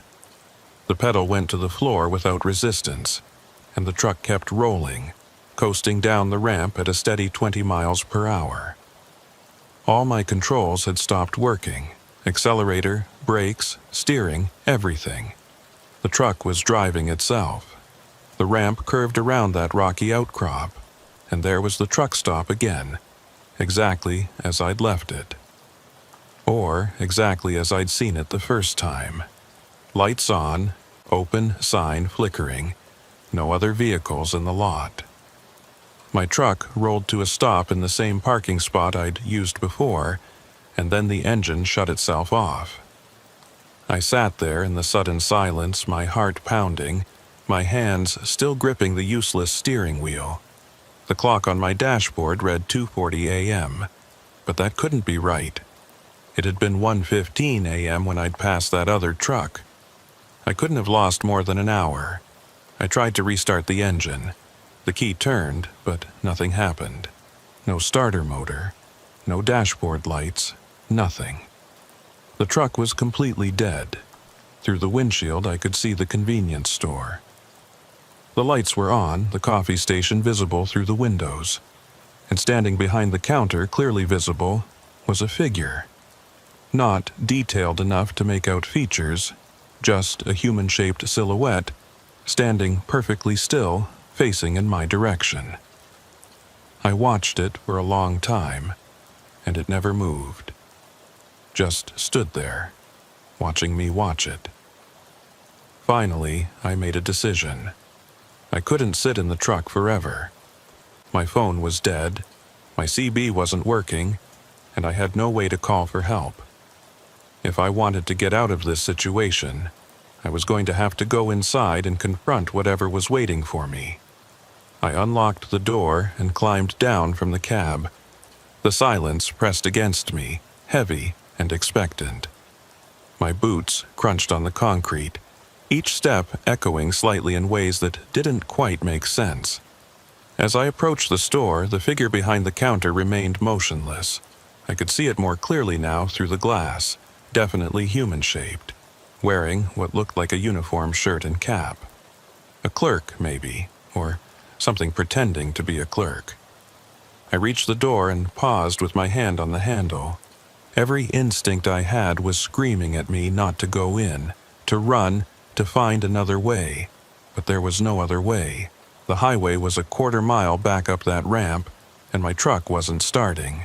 I was stuck here until I figured out what this place wanted from me. I pulled the door open and stepped inside. The bell above the door stayed silent, just like before. The interior looked identical to my previous visit. Same fully stocked shelves, same coffee station, same flickering fluorescent lights. The only difference was the figure behind the counter. Except, now that I was inside, I couldn't see it anymore. The space behind the counter was empty, just like before. But I'd seen someone there through the window. I was sure of it.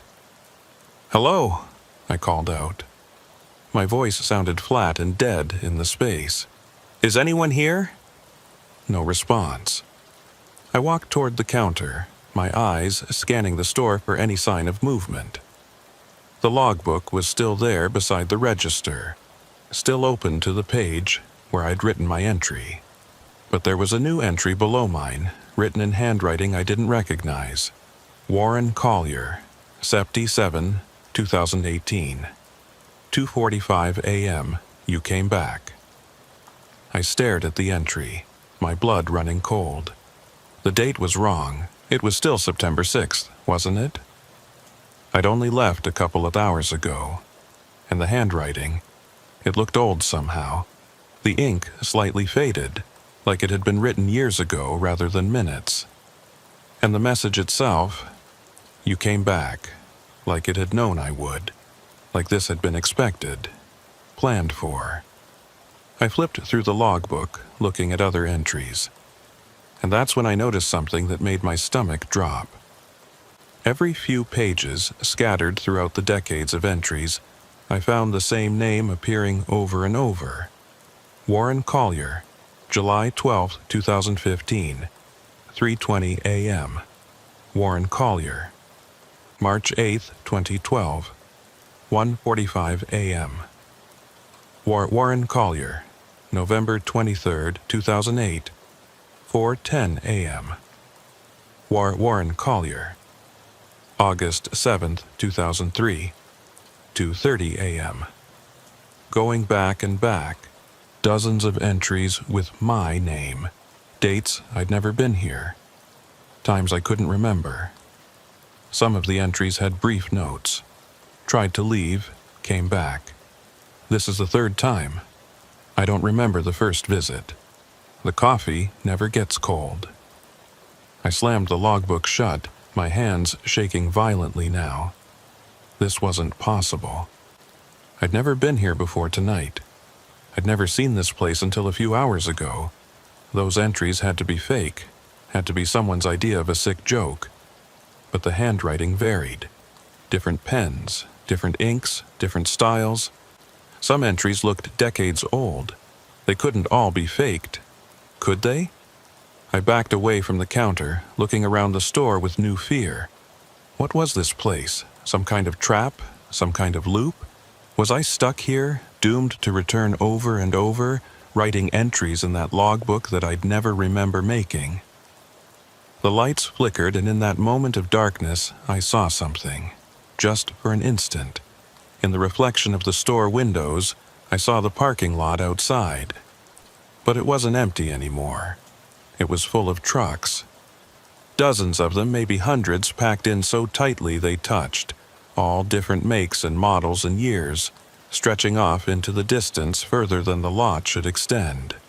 The lights came back on, and the reflection showed only my lone truck sitting in the empty lot. I ran for the door, no longer caring about understanding what was happening, only wanting to get out. But as I reached for the handle, a voice spoke behind me. Not from any specific direction, but from everywhere at once, from the air itself. The exit will always be here. You'll always find it, no matter how hard you try not to. This is where you belong now. I yanked the door open and ran outside, sprinting for my truck. Behind me, I could hear footsteps, dozens of them, hundreds maybe, all moving in unison, following me. But when I looked back, there was nothing there except the store, its lights flickering erratically now. I climbed into the cab and tried the key again. This time, mercifully, the engine turned over. I threw the truck into gear and accelerated toward the exit ramp, not caring if I blew the engine or jackknifed the trailer. I just needed to get back to the highway, back to normal reality. The ramp climbed back up to Highway 95, and as I crested the top, something changed. The air pressure shifted, my ears popped, and suddenly everything felt normal again. My headlights were bright, cutting through ordinary darkness. The road stretched out properly ahead of me. Even the stars looked right. I merged onto the highway and pushed my speed up to 75, putting distance between me and that cursed exit. My dashboard clock read 3:02 a.m., which meant I'd lost almost 2 hours. Again. I didn't look back, didn't check my mirrors, just drove, hands locked on the wheel, eyes fixed forward. The coffee cup sat in my cup holder, still full, still steaming. I drove for 3 hours straight without stopping, watching the sky gradually lighten from black to deep blue to pale orange. Sunrise in the desert is usually beautiful, something I normally enjoy, but today it just felt like a reprieve, like I'd survived something that hunted in darkness. By the time I crossed into Nevada around 6 a.m., I was exhausted. Not just physically tired, but mentally drained. That deep fatigue that comes from sustained fear and confusion. Every muscle ached from gripping the steering wheel too hard for too long. My jaw hurt from clenching my teeth. I needed rest, needed to stop somewhere public and safe and normal, but the thought of pulling off the highway terrified me now. What if the next exit I took led me right back to that truck stop? What if exit 46 could appear anywhere, anytime, just waiting for me to make the mistake of stopping? Around 7 a.m., I finally worked up the nerve to pull into a large travel plaza on I-95 outside of Las Vegas. It was a big commercial operation, part of a national chain, with dozens of gas pumps and multiple restaurants. More importantly, it was crowded. I counted at least 20 trucks in the lot and twice that many cars. Real people, real vehicles, real normal morning activity. I parked and just sat for a minute, watching people come and go. A family with young kids headed into the McDonald's. A businessman in a suit pumped gas into his sedan. A couple of truckers stood by their rigs, smoking and talking. Everything beautifully, wonderfully mundane. The coffee cup was still in my cup holder. Still full, still steaming, even though the sun was fully up now and heating the cab. I'd been driving with it for over 7 hours, and it hadn't cooled down at all, hadn't evaporated, hadn't changed in any way. I grabbed it carefully and opened my door, intending to dump it out. But when I tilted the cup, nothing came out. The liquid stayed level, defying gravity, steam still rising from its surface. I tilted it further, almost upside down, and still the coffee remained in the cup, perfectly level, like it was painted on. "What the hell?" I whispered, staring at the impossible sight. A voice from beside me made me jump. "You okay there, buddy?" I looked down to see an older trucker standing by my truck, looking up at me with concern. He was maybe 60, weathered face and gray beard, wearing a cat diesel cap and a jacket with his company logo. "Yeah," I said, trying to sound normal. "Yeah, just tired, long night." He glanced at the coffee cup in my hand, which was now right side up again, the liquid settling back to its normal position. "Rough run?" "You could say that." I climbed down from the cab, setting the coffee cup on the step. "You ever heard of Exit 46 on Highway 95? The one with the truck stop?" His expression changed immediately. The friendly concern vanished, replaced by something that looked like fear mixed with pity. "Where'd you hear about that?" "I didn't hear about it. I was there, twice. Last night." I watched his face, trying to gauge his reaction. "You know about it. I can see it in your eyes." He looked around, making sure no one else was close enough to hear. Then he stepped closer and lowered his voice. "Don't talk about that place, especially not here. You want people thinking you're crazy." "I'm starting to think I am crazy," I admitted. "Tell me what you know, please."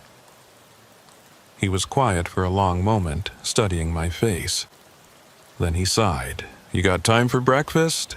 This isn't a conversation to have standing in a parking lot." 20 minutes later, we were sitting in a booth at the truck stop diner, coffee and eggs in front of us. The old trucker's name was Frank Briggs, and he'd been driving for 35 years. The same 35 years that Logbook had been collecting entries. "I saw it once," Frank said, quietly, picking at his hash browns. "Back in Nor, I think it was. Late night run, same as you, same stretch of highway. Saw the sign, thought I'd grab some coffee. Pulled in, and the place was empty. Lights on, everything working, but no people. Did you go inside?" I asked. He nodded. Grabbed coffee, left some money on the counter. Didn't think much of it at the time. Figured maybe it was one of those honor system places or the clerk was in the bathroom. Got back in my truck and left. And I couldn't find it again. Drove that route dozens of times after that. Looked for that exit every single time. Never saw it. Started to think I'd dreamed the whole thing. He took a sip of his coffee, grimacing slightly. Then, about 10 years ago, I'm at a truck stop in Arizona, and I overhear two guys talking about this mysterious exit on 95. Same story. Empty truck stop, fresh coffee, nobody around. That's when I knew I hadn't imagined it. Did they say anything else about what happens if you stop there more than once? Frank's expression darkened. One of them said he'd been back, said he didn't mean to, said he tried to avoid it, but one night he just found himself taking that exit again, and when he went inside, he found a logbook with his name in it from his first visit. But there were other entries too, with his name, from dates he didn't remember. My stomach clenched. What happened to him? Don't know. Never saw him again after that conversation. But here's the thing. Frank leaned forward, his voice dropping even lower. I asked around after that, quiet-like, talking to drivers I trusted. Found 4 other guys who'd been to that exit. All of them had the same story. Empty place, fresh coffee, logbook full of entries. And all of them said the same thing.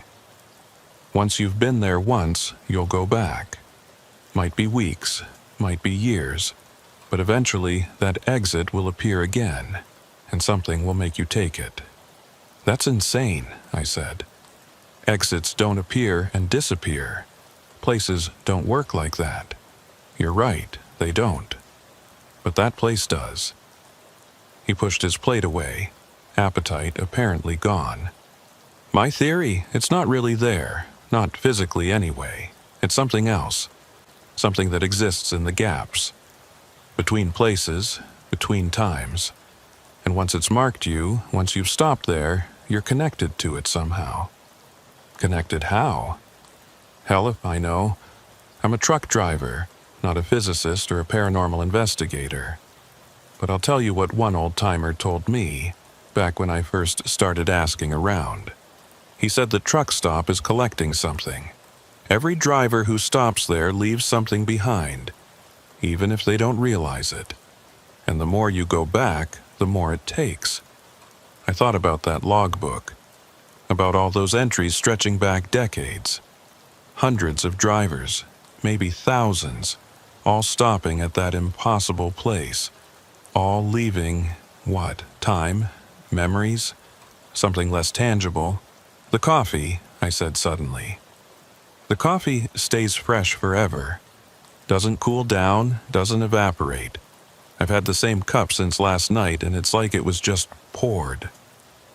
Frank's eyes widened. You took something from there? You took the coffee with you? Yeah, why? Is that bad? Jesus Christ. He ran a hand over his face, looking genuinely scared now. That's worse than just stopping there. That's taking something that belongs to that place. You've tied yourself to it even stronger now. How do I get rid of it? I asked, panic rising in my chest. I don't know. Nobody ever mentioned taking anything from there. Everyone just got coffee or gas and left.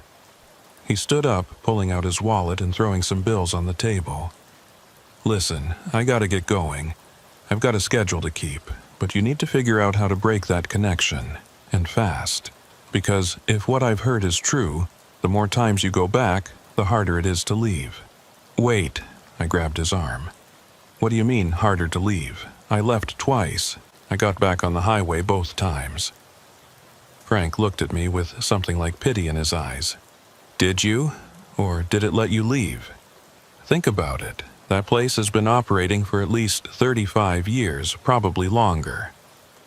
If it couldn't let people leave, someone would have noticed. Trucks don't just disappear without questions being asked. Families would report missing drivers. The authorities would investigate. So, what are you saying? I'm saying it lets most people leave. Lets them come back again and again, taking a little more each time. But eventually... He trailed off, not finishing the thought. Eventually what? I demanded. Eventually, you don't leave. Eventually, you become part of the collection. He pulled his arm free from my grip. Good luck, Warren. I hope I'm wrong about all this. He walked away, leaving me sitting in that diner booth with cold eggs and a head full of nightmare scenarios. I looked out the window at my truck sitting in the parking lot, that coffee cup visible on the step where I'd left it, steam still rising in the morning sunlight. I needed to get rid of it, needed to break whatever connection it represented. But how? Just dumping it out clearly didn't work. I'd tried that, and the liquid refused to leave the cup. Throw the whole thing away? Would that be enough? Or would the cup just reappear in my truck somehow? I paid for breakfast and walked back outside. The travel plaza was even busier now, the morning rush of truckers and commuters in full swing. I made my way to my truck and picked up the coffee cup, examining it closely. It looked like a standard paper cup with a plastic lid, the kind you'd get at any truck stop or gas station. But the coffee inside moved wrong, too thick, too viscous. And that steam. I walked over to a trash can and removed the lid. The coffee inside was dark, almost black, and when I sniffed it, there was no smell at all. Just nothing. Like the liquid had no scent whatsoever, which was wrong. Coffee always has a smell. I tilted the cup over the trash can and watched as the liquid slowly, finally, began to pour out. It moved like syrup, thick and heavy, taking far too long to empty. And when it hit the trash inside, it didn't splash or spread. It just sat there, a dark puddle, perfectly round, not soaking into the paper or mixing with the other garbage. I threw the empty cup in after it and walked away quickly, wiping my hands on my jeans even though I hadn't actually touched the liquid. My hands felt dirty anyway, contaminated, like I'd been handling something unclean. Back in my truck, I checked my phone. It had turned itself back on somehow, and when I looked at my messages, I saw dozens of blank texts from no number, all received throughout the night. I deleted them and opened my GPS app, intending to plot the rest of my route to Bakersfield. The app showed my current location at the travel plaza, which was correct. But it also showed something else, a marked location about 40 miles south, back the way I'd come. When I zoomed in, I could see what it was labeled, Exit 46, Visited 2X. I closed the app and reopened it, but the marker remained. I tried deleting it, but there was no option to remove it. It just sat there on the map, a permanent reminder of where I'd been. I was about to close the phone when it buzzed with a notification. A calendar reminder. Visit Exit 46. Tonight, 2:40 a.m. I hadn't created that reminder. I never created reminders. But there it was, scheduled for tonight, like an appointment I couldn't miss. I deleted it, but immediately another one appeared. Visit Exit 46, tomorrow, 2:40 a.m. I deleted that one too. Another appeared. Visit Exit 46, next week, 2:40 a.m. I kept deleting them, and they kept reappearing, dates and times scrolling forward into the future. Days, weeks, months, years. All of them scheduled for 2:40 a.m., the same time my dashboard clock had shown each time I'd been to that place. Finally, I just turned the phone off again and threw it into the glove compartment. I couldn't deal with this right now. I had a delivery to make, a schedule to keep. I'd worry about Exit 46 and its implications later, after I'd completed this haul and had time to think clearly. I started the truck. It fired right up, no problems, and pulled out of the travel plaza. The highway stretched north toward Bakersfield, familiar and normal and safe. I just had to keep driving, keep moving forward, and everything would be fine. But as I merged onto I-95, I noticed something in my side mirror that made my blood run cold. There, in the far distance, barely visible against the horizon, was a sign. Green, with white lettering, too far away to read clearly, but I knew what it said. Exit 46, services available, 1 mile. But I was miles away from where that exit should be. I'd driven north for hours, put over 100 miles between me and that stretch of Highway 95. The exit couldn't be here. It was impossible. I looked ahead through the windshield and saw it. The exit ramp curving off to the right, exactly where it shouldn't be. The same rocky outcrop, the same angle, the same distance from the highway. Exit 46 had followed me. My hands started shaking again, But I forced myself to stay calm. I didn't have to take the exit. I could just drive past it, ignore it, keep going. It couldn't force me off the highway, not in broad daylight with other vehicles around. But as I approached, something strange happened. The other vehicles on the highway, the cars and trucks that had been visible moments before, were gone. Not gradually, not fading into the distance, but just gone. Like someone had flipped a switch and removed them from reality. I was alone on the highway. Completely alone. And my truck was slowing down again, the same way it had before, speed dropping even though my foot was on the accelerator. The steering wheel began to turn, guiding me toward the exit. "No," I said, gripping the wheel tighter. "Not again. You're not doing this again." But the wheel kept turning, smooth and inexorable, and my truck rolled onto the exit ramp like it was following a script. Down the ramp, around the rocky outcrop, and there was the truck stop again. Exactly as it had been. Except this time there were other vehicles in the lot. Trucks, mostly, a dozen or so, parked at various angles, and standing beside them, watching my approach, were figures. Human-shaped, wearing trucker clothes, but their faces. Their faces were blurred somehow, like I was looking at them through frosted glass.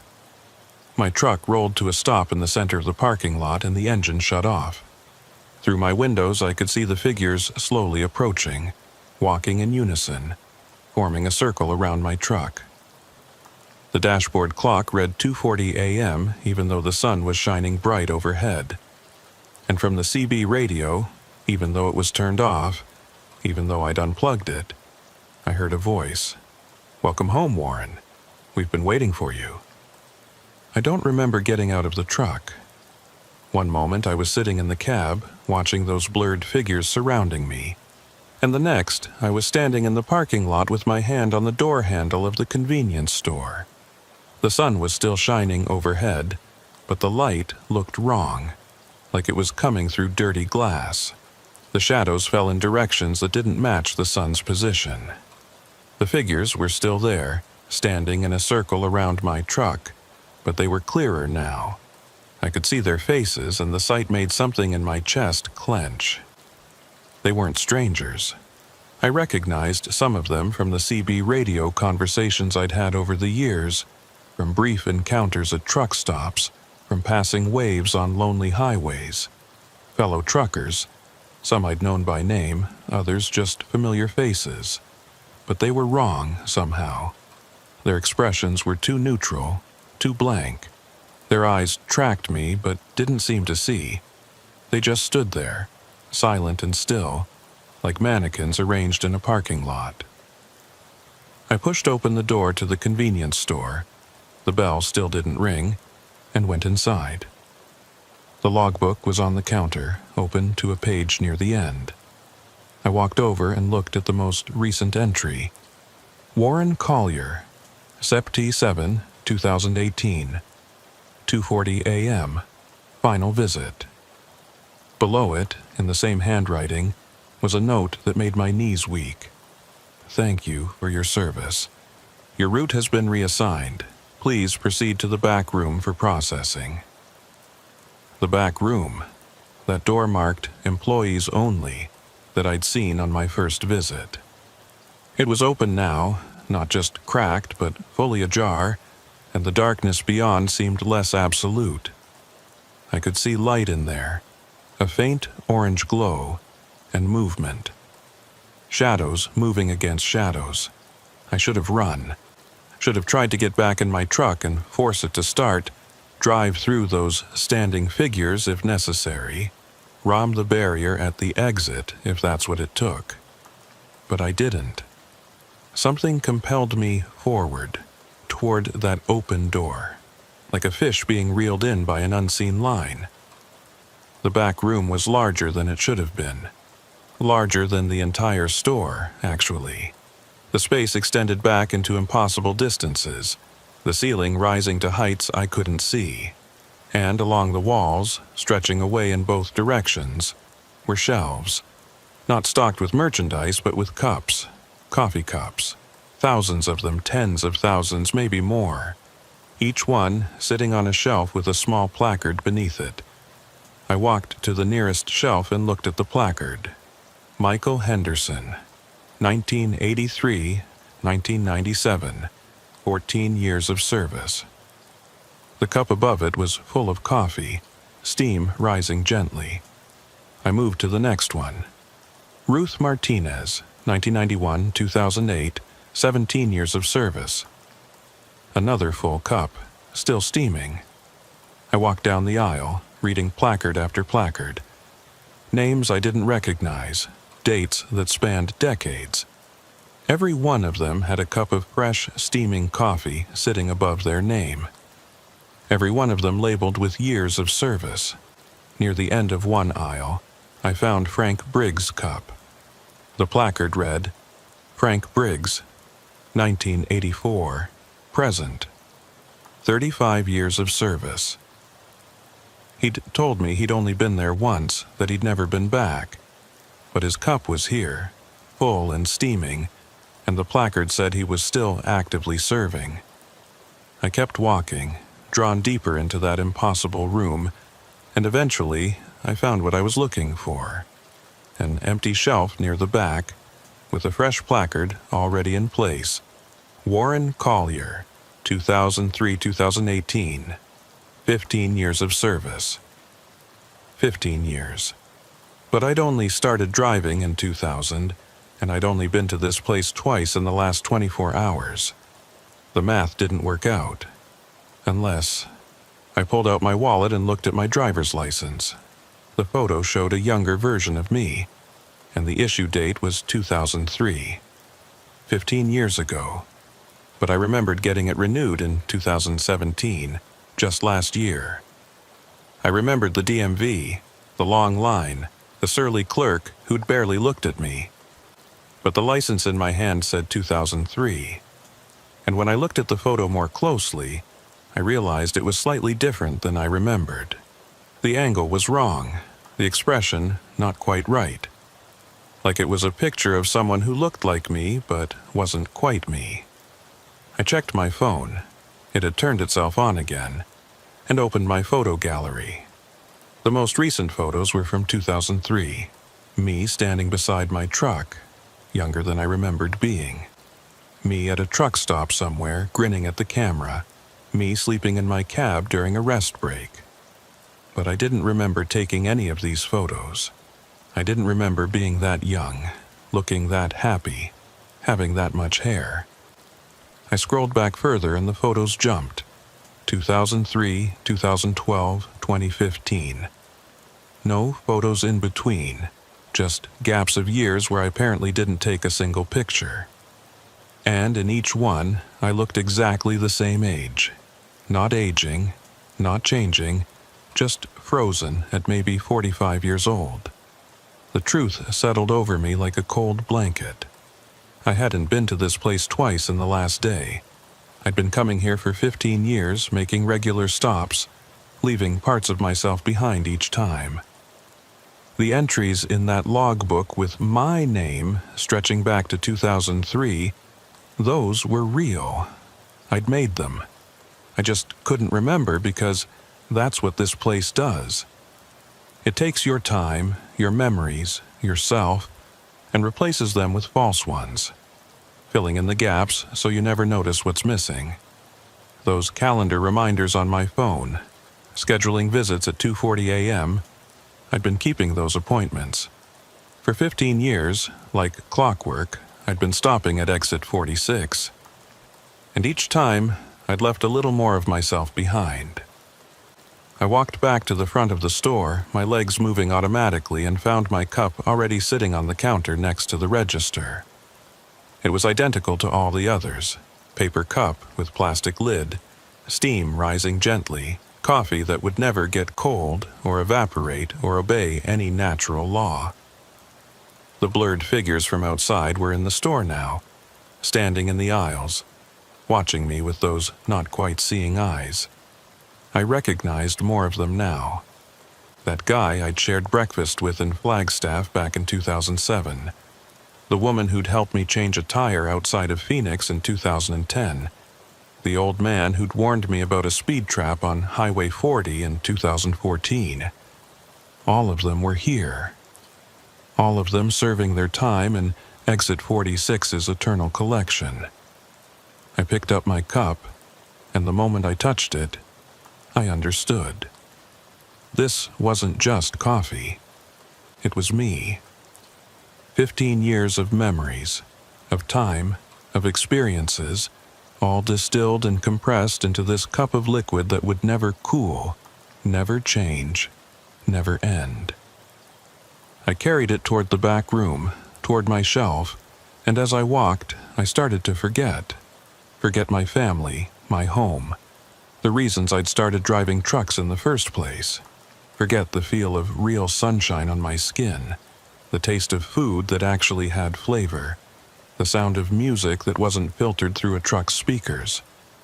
All of it fading, being drawn into the cup, replaced by an eternal present where I was always driving, always heading toward Exit 46, always arriving at 2:40 a.m. no matter what time the sun said it was. I placed my cup on my shelf, perfectly centered, and watched as the steam rose and curled in patterns that almost looked like words, like messages, like screams trapped in vapor. Behind me, I could hear the door closing, not slamming, just clicking softly shut, the sound of finality. I turned to look, but the door was already gone, the wall smooth and unbroken where it had been. I was in the collection now, part of the inventory. My route had been reassigned. The other figures came and stood beside me, silent and still, and I understood that this was how it would be forever.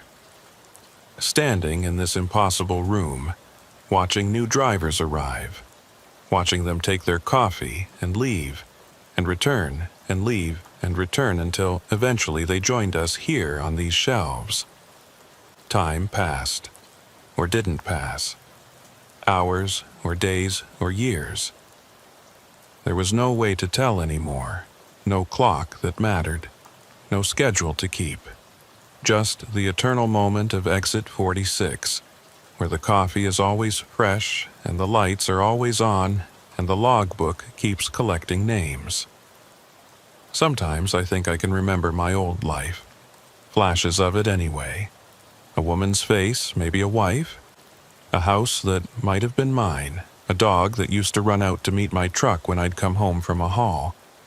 But the memories fade as quickly as they come, drawn back into that cup on my shelf, steam rising forever.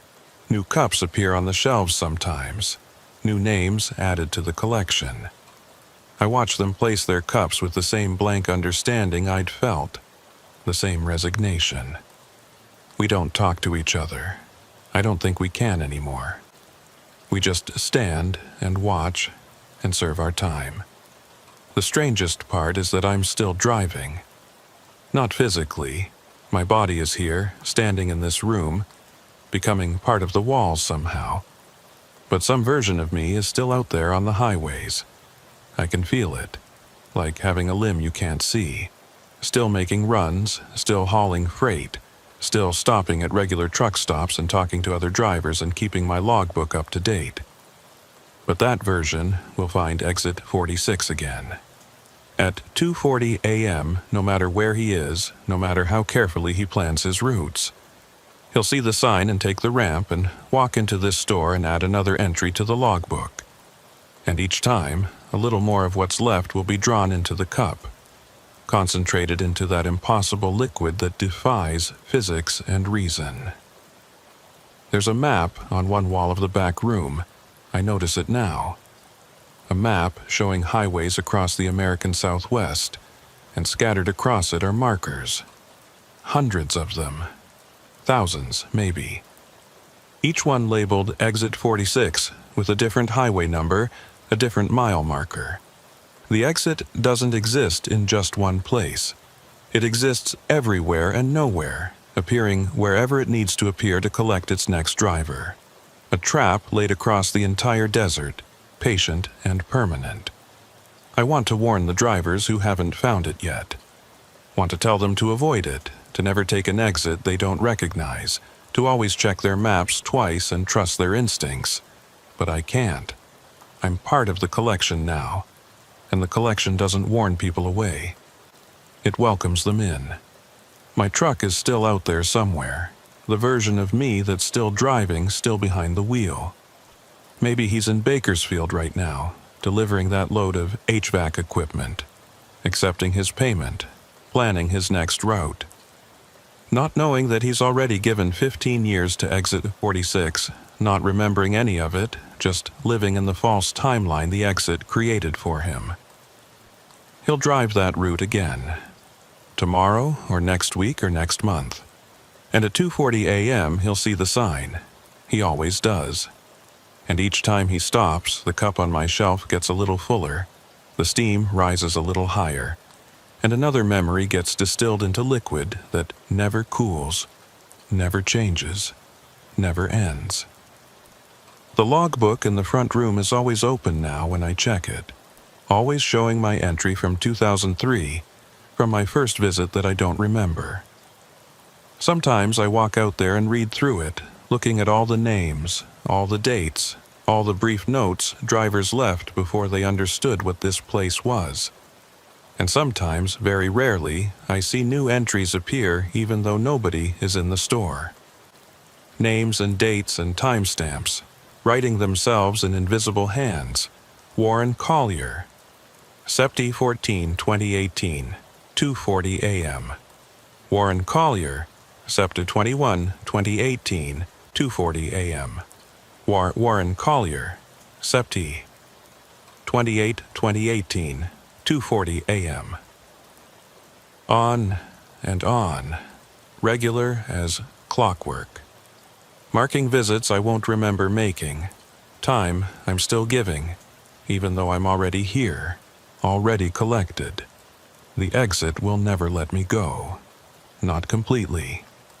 Some part of me will keep driving those desert highways forever, keep finding exit 46 at 2:40 a.m., keep stopping for coffee that tastes perfect and never gets cold. And years from now, decades, maybe centuries, when my cup has finally collected every last drop of what I was, when there's nothing left to take, I'll fade completely into these walls, join the structure itself, become part of the trap for the next driver, the next collection. I can see them in the walls now when I look closely, faces pressed against the painted cinder blocks, mouths open in silent words, eyes that track movement but can't quite focus, drivers who came before me, who gave their time until there was nothing left to give, who became the foundation on which exit 46 is built. I'll be one of them eventually. A face in the wall, forever watching as new drivers pull into the parking lot, as they walk through the door, as they write their names in the logbook and don't understand what they're signing away. The coffee in my cup continues to steam, rising in patterns that spell out secrets I used to know, roads I'll never drive again, places I'll never see, a life I can barely remember having. Sometimes I stand at the window and look out at the parking lot, at the trucks coming and going, at the blurred figures that used to be people. And I think about that version of me still out there driving, still hauling freight across the Southwest, still thinking he's living a normal life. He doesn't know he's already here, already collected, already serving his time in exit 46's eternal inventory. But he'll understand eventually, the next time he stops, or the time after that, or the time after that, at 2:40 a.m., at exit 46, where the coffee is always fresh.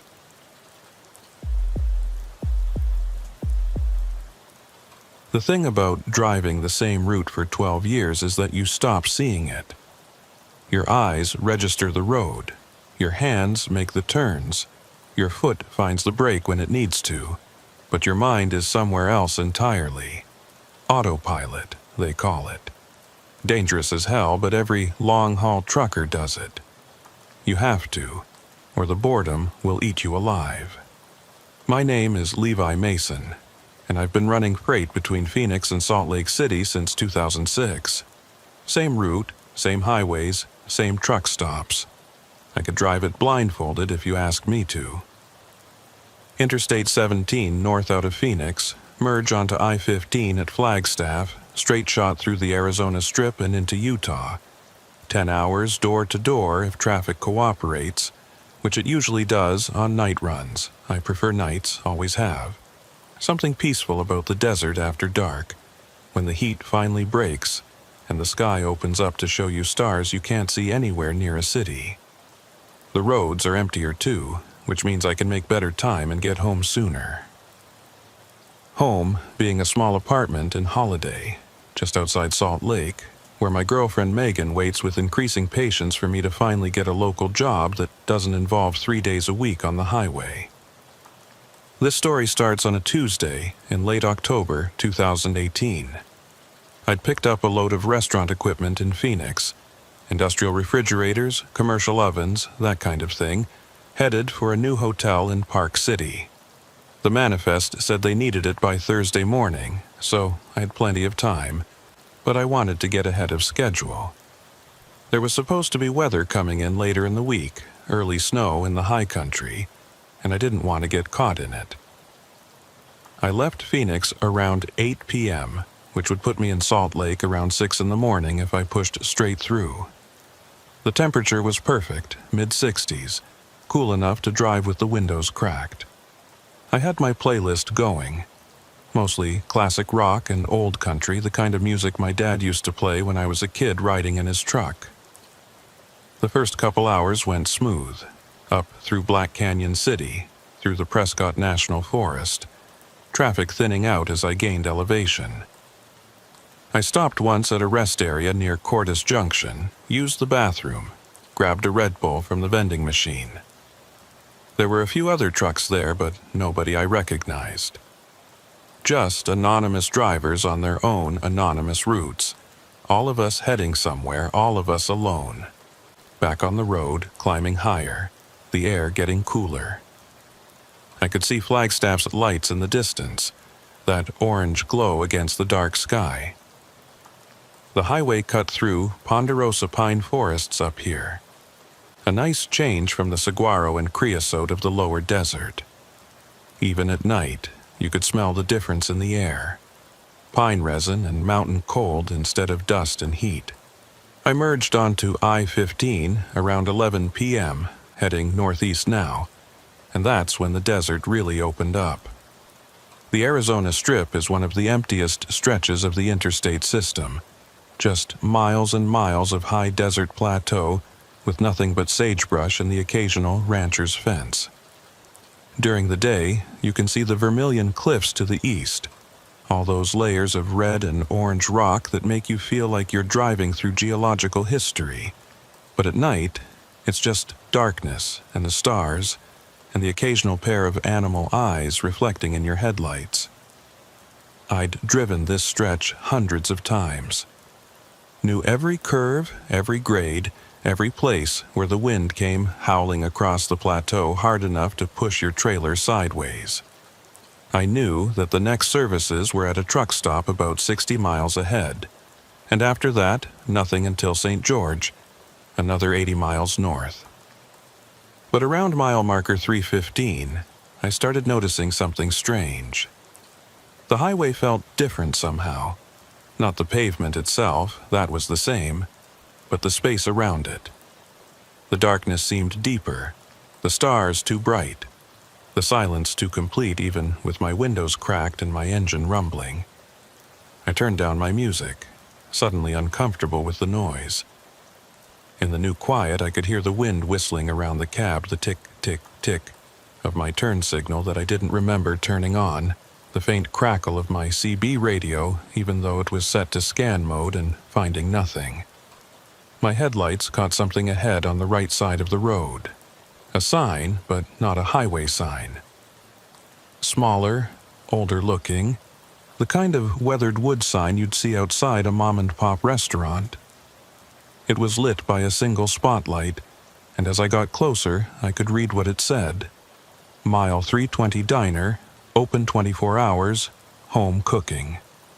I'd never seen that sign before, and I'd driven past mile marker 320 hundreds of times. There was nothing there, just empty plateau and a scenic pullout with a historical marker about Mormon pioneers or something. No diner, no restaurant, no nothing. I checked my odometer. Mile marker 320 was coming up in about 2 miles. I watched for it, curious now, and sure enough, there it was on the right side of the highway. Mile marker 320, standard green sign with white lettering, exactly where it should be. And behind it, maybe 50 yards off the highway, I could see lights. Building lights, warm and yellow, with a neon sign that flickered red and blue. A diner, an actual diner, sitting out in the middle of nowhere, in a place I was absolutely certain had been empty desert every other time I'd passed through here. I should have kept driving. Should have written it off as a mirage or a new business I somehow hadn't noticed before. But I was curious. And besides, I could use some coffee. The Red Bull from earlier had worn off, and I still had 5 hours of driving ahead of me. I put on my turn signal and started to slow down, looking for a place to pull off. There wasn't a formal exit or access road, just a wide gravel shoulder that led toward the diner. I eased my truck onto it, the tires crunching on loose stone, and followed it toward the building. As I got closer, I could see it more clearly.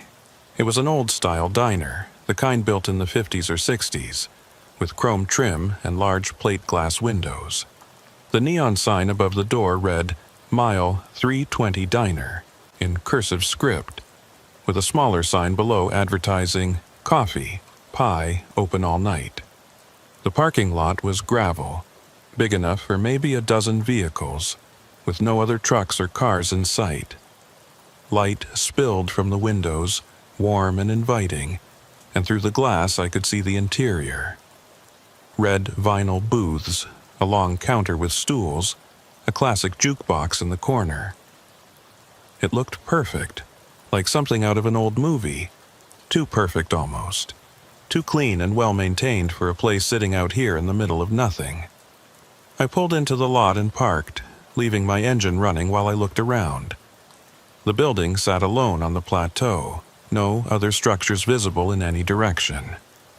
No houses, no gas station, no signs of how customers were supposed to find this place or why anyone would build a diner out here with no surrounding development.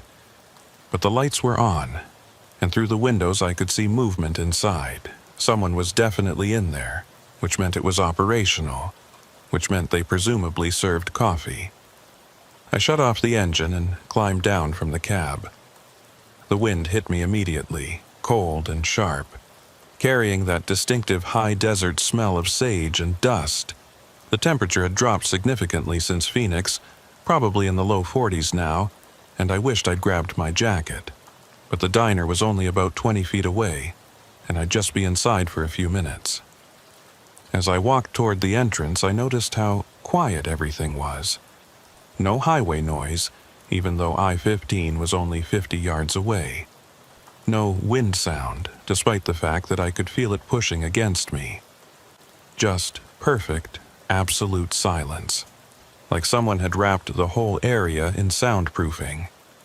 The front door was glass with a chrome handle, and above it hung a small bell that I assumed would jingle when I opened it. I pulled the door open and stepped inside. The bell didn't make a sound. The interior was exactly as it had appeared from outside.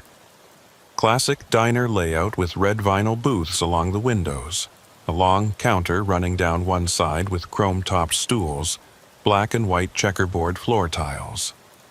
The jukebox in the corner was lit up, showing songs from the 50s and 60s, Elvis, Buddy Holly, Chuck Berry. But it wasn't playing anything, just sitting there silent and glowing. What struck me immediately was the temperature. Outside it had been cold, maybe 40 degrees. In here, I'd expected warmth, the stuffy heated air of a diner kitchen. Instead, it was freezing, colder inside than out, cold enough that I could see my breath, cold enough that I started shivering immediately, and it smelled wrong. Not bad exactly, but wrong. There was no smell of coffee or cooking food, no grease or spices or any of the normal diner smells. Just this flat, neutral odor like absolutely nothing, like breathing in air that had never touched anything organic. There was no one behind the counter, no waitress, no cook visible through the serving window to the kitchen, no customers in any of the booths. The place was completely empty, except for me. "Hello," I called out, my voice sounding strange and muted in the cold air. "Anyone here?" No response.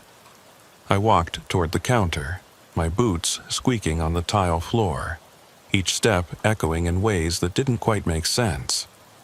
The acoustics were wrong somehow, like the sound was bouncing off walls that weren't there. On the counter sat a coffee pot, full of dark liquid, sitting on a warmer with a little red light indicating it was on. Beside it was a stack of white ceramic mugs and a small metal stand with sugar packets and creamers, everything arranged perfectly, like someone had just set it out for the morning rush. I reached out and touched the coffee pot. It was cold, ice cold, despite sitting on an active warmer. I checked the warmer. The light was definitely on, and when I held my hand over it, I could feel heat radiating up. But the coffee pot itself was freezing to the touch. "Weird," I muttered, pulling my hand back. My fingers felt numb where they'd touched the glass. I looked around the diner more carefully now, noticing other details. The menus in their little stand on the counter were old-fashioned, plastic-covered pages with typed text that looked like it had been made on an actual typewriter.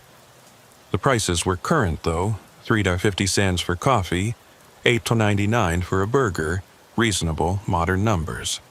But the menu design itself looked like it hadn't been updated since the 60s. The booths were all spotless, the red vinyl showing no wear or cracks, the chrome trim gleaming. The salt and pepper shakers on each table were full, the sugar dispensers full, everything arranged just so. But there was a thin layer of dust on everything, like the place had been meticulously cleaned and then left undisturbed for weeks. I walked down the aisle between the counter and the booths, heading toward the back where I could see a door marked restrooms and another marked kitchen. Both doors were closed, and neither had a window to see through. As I walked, I passed the jukebox and something made me stop and look at it more closely. The selections were all oldies like I'd seen from outside, but the song titles were wrong. Not quite right. Things like Hound Cat instead of Hound Dog, Johnny Angel instead of Johnny Angel, Great Balls of Flame instead of Great Balls of Fire. Close enough that you might not notice at first glance, but definitely wrong. I reached the restroom door and pushed it open. The bathroom was small but clean, with a single sink and toilet and a window that showed nothing but darkness outside. The fixtures looked vintage, but well-maintained. The mirror above the sink spotless. But like everything else, the room was freezing cold. And when I tried the sink, no water came out. The handles turned freely, making the normal squeaking sound, but the tap stayed dry. I left the bathroom and moved to the kitchen door. This one had a small circular window, the kind of porthole window you see in restaurant kitchen doors. I peered through it. The kitchen was dark, but I could make out shapes. The industrial stoves, the prep counter, the walk-in cooler. Everything you'd expect to see in a diner kitchen. But there was no one in there, and no lights on except for what spilled in from the dining area through the serving window. I pushed the door open and stepped inside. The temperature dropped even more, my breath coming out in thick white clouds now. The kitchen was immaculate, every surface clean and gleaming, but the cold was almost unbearable. I could feel it seeping through my clothes, into my bones. On the prep counter, I saw something that made me pause. A plate with food on it. A burger and fries, arranged neatly, completely untouched. The burger was cut in half, showing the interior. Lettuce, tomato, cheese, perfectly assembled. The fries were golden brown and crispy looking. But everything was covered in frost. Thin white crystals coated the food, the plate, the counter around it, like someone had put a freshly made meal in a freezer for days. I reached out and touched one of the fries. It snapped in half like it was made of ice, shattering into frozen fragments that tinkled against the plate. My heart rate picked up. This was getting too weird. Time to leave, get back in my truck, get back on the highway, and forget this place existed. I turned to head back to the dining area, and that's when I saw it. On the wall beside the kitchen door, there was a calendar. One of those old-fashioned tear-off calendars where you remove a page each day. It was showing October, which was correct. The year was visible at the top, 2018, but someone had been crossing off the days. Big red X marks through each date, and the last date that had been crossed off was October 23rd. Today's date. My date. Except I was certain no one had been in this kitchen. The dust on the counters, the frost on everything, the complete absence of any human activity. It all suggested the place had been abandoned for a long time. So, who had marked today's date on the calendar? I pushed through the kitchen door back into the dining area, moving faster now, ready to leave. But as I passed one of the booths, something caught my eye. Something sitting on the table that I was sure hadn't been there when I walked past the first time. A mug of coffee, steaming hot, completely out of place in this freezing room. The ceramic was dry on the outside, no condensation, but vapor rose from the liquid inside in thin tendrils. And beside the mug was a lighter, an old Zippo, chrome finish, lying on its side on the table. The lighter was dirty, covered in fine brown dust or dirt, with what looked like sand in the crevices. I picked up the lighter carefully. It was heavy, real metal, and when I flipped it open I could see the flint wheel and wick inside. Someone had used this recently. The wick was slightly charred, and there was still fluid in it. I could smell it, that distinctive lighter fluid smell. On the side of the lighter, worn but still readable, was an engraving.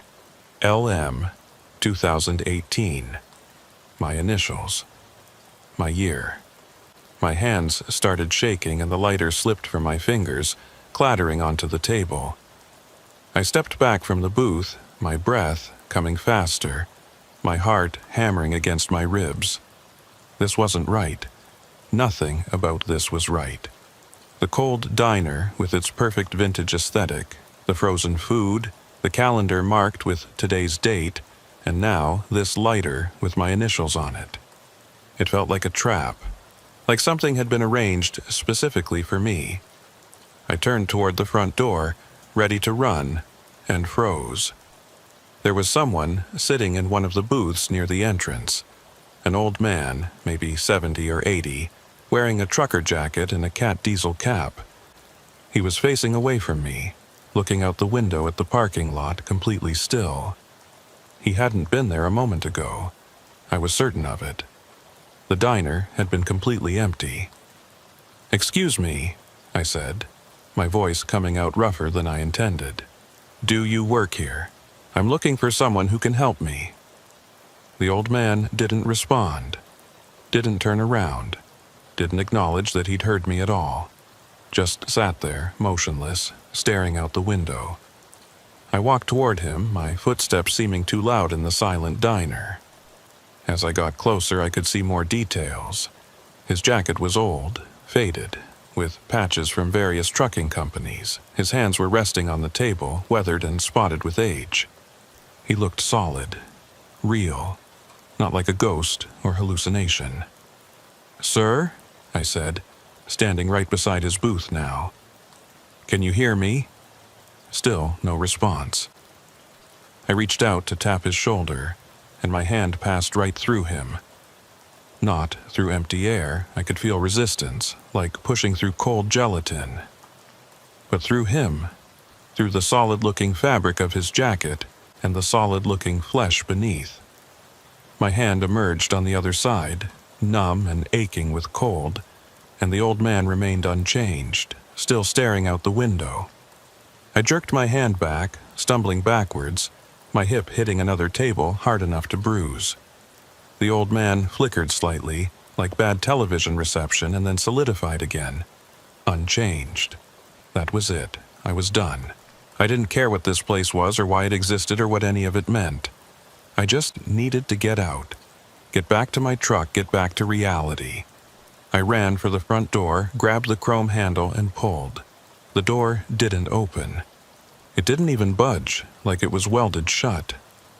I pulled harder, then pushed, then pulled again, putting my full weight into it. Nothing. The door stayed closed, solid and immovable. Through the glass, I could see my truck sitting in the parking lot maybe 20 feet away. So close, but completely unreachable. I looked back at the diner.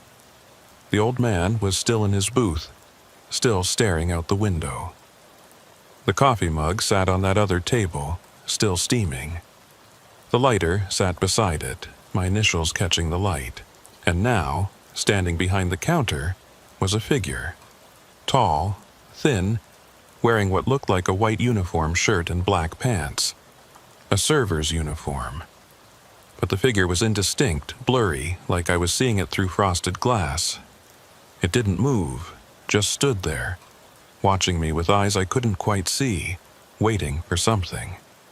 I tried the door again, yanking on it with both hands, rattling it in its frame. But it stayed shut, and through the glass I could see my truck, my freedom, just out of reach. The generator. I could hear it now, a low hum coming from somewhere outside. It had been running the whole time, I realized, powering the lights and the neon sign. But the sound had been wrong, off frequency, like machinery struggling to maintain its rhythm. I pressed my face against the cold glass, looking out at the parking lot. And that's when I noticed something that made my stomach drop. My footprints in the gravel. I could see them leading from my truck to the diner entrance. Clear impressions in the loose stone.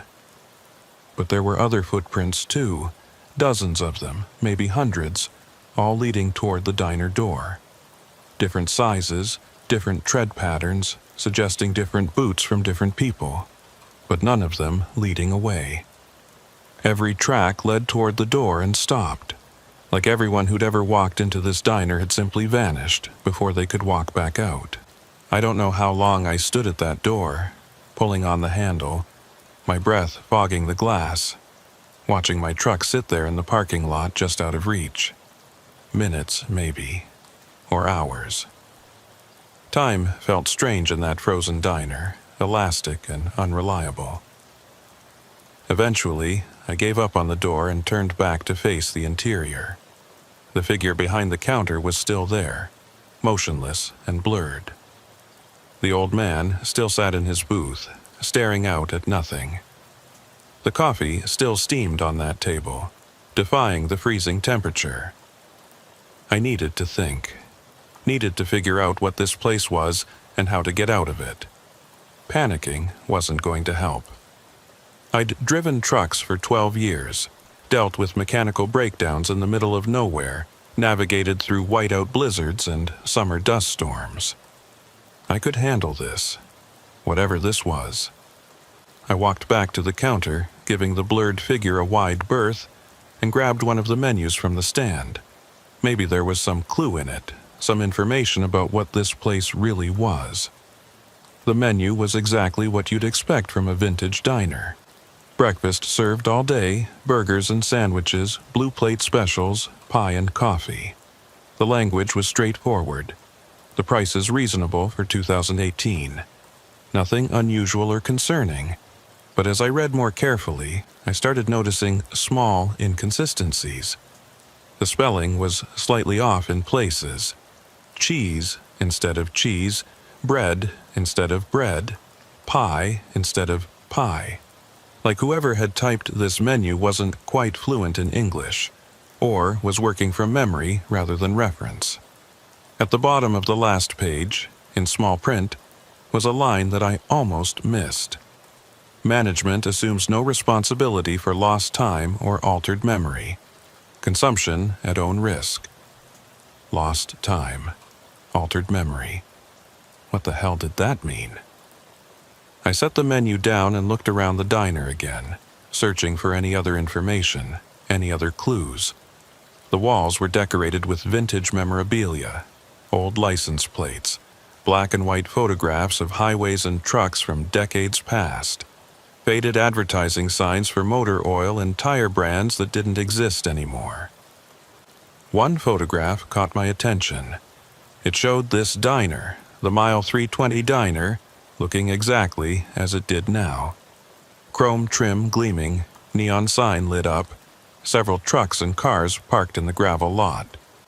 But the vehicles in the photo were from the 50s or 60s. Rounded fenders, no seat belts, that distinctive vintage aesthetic.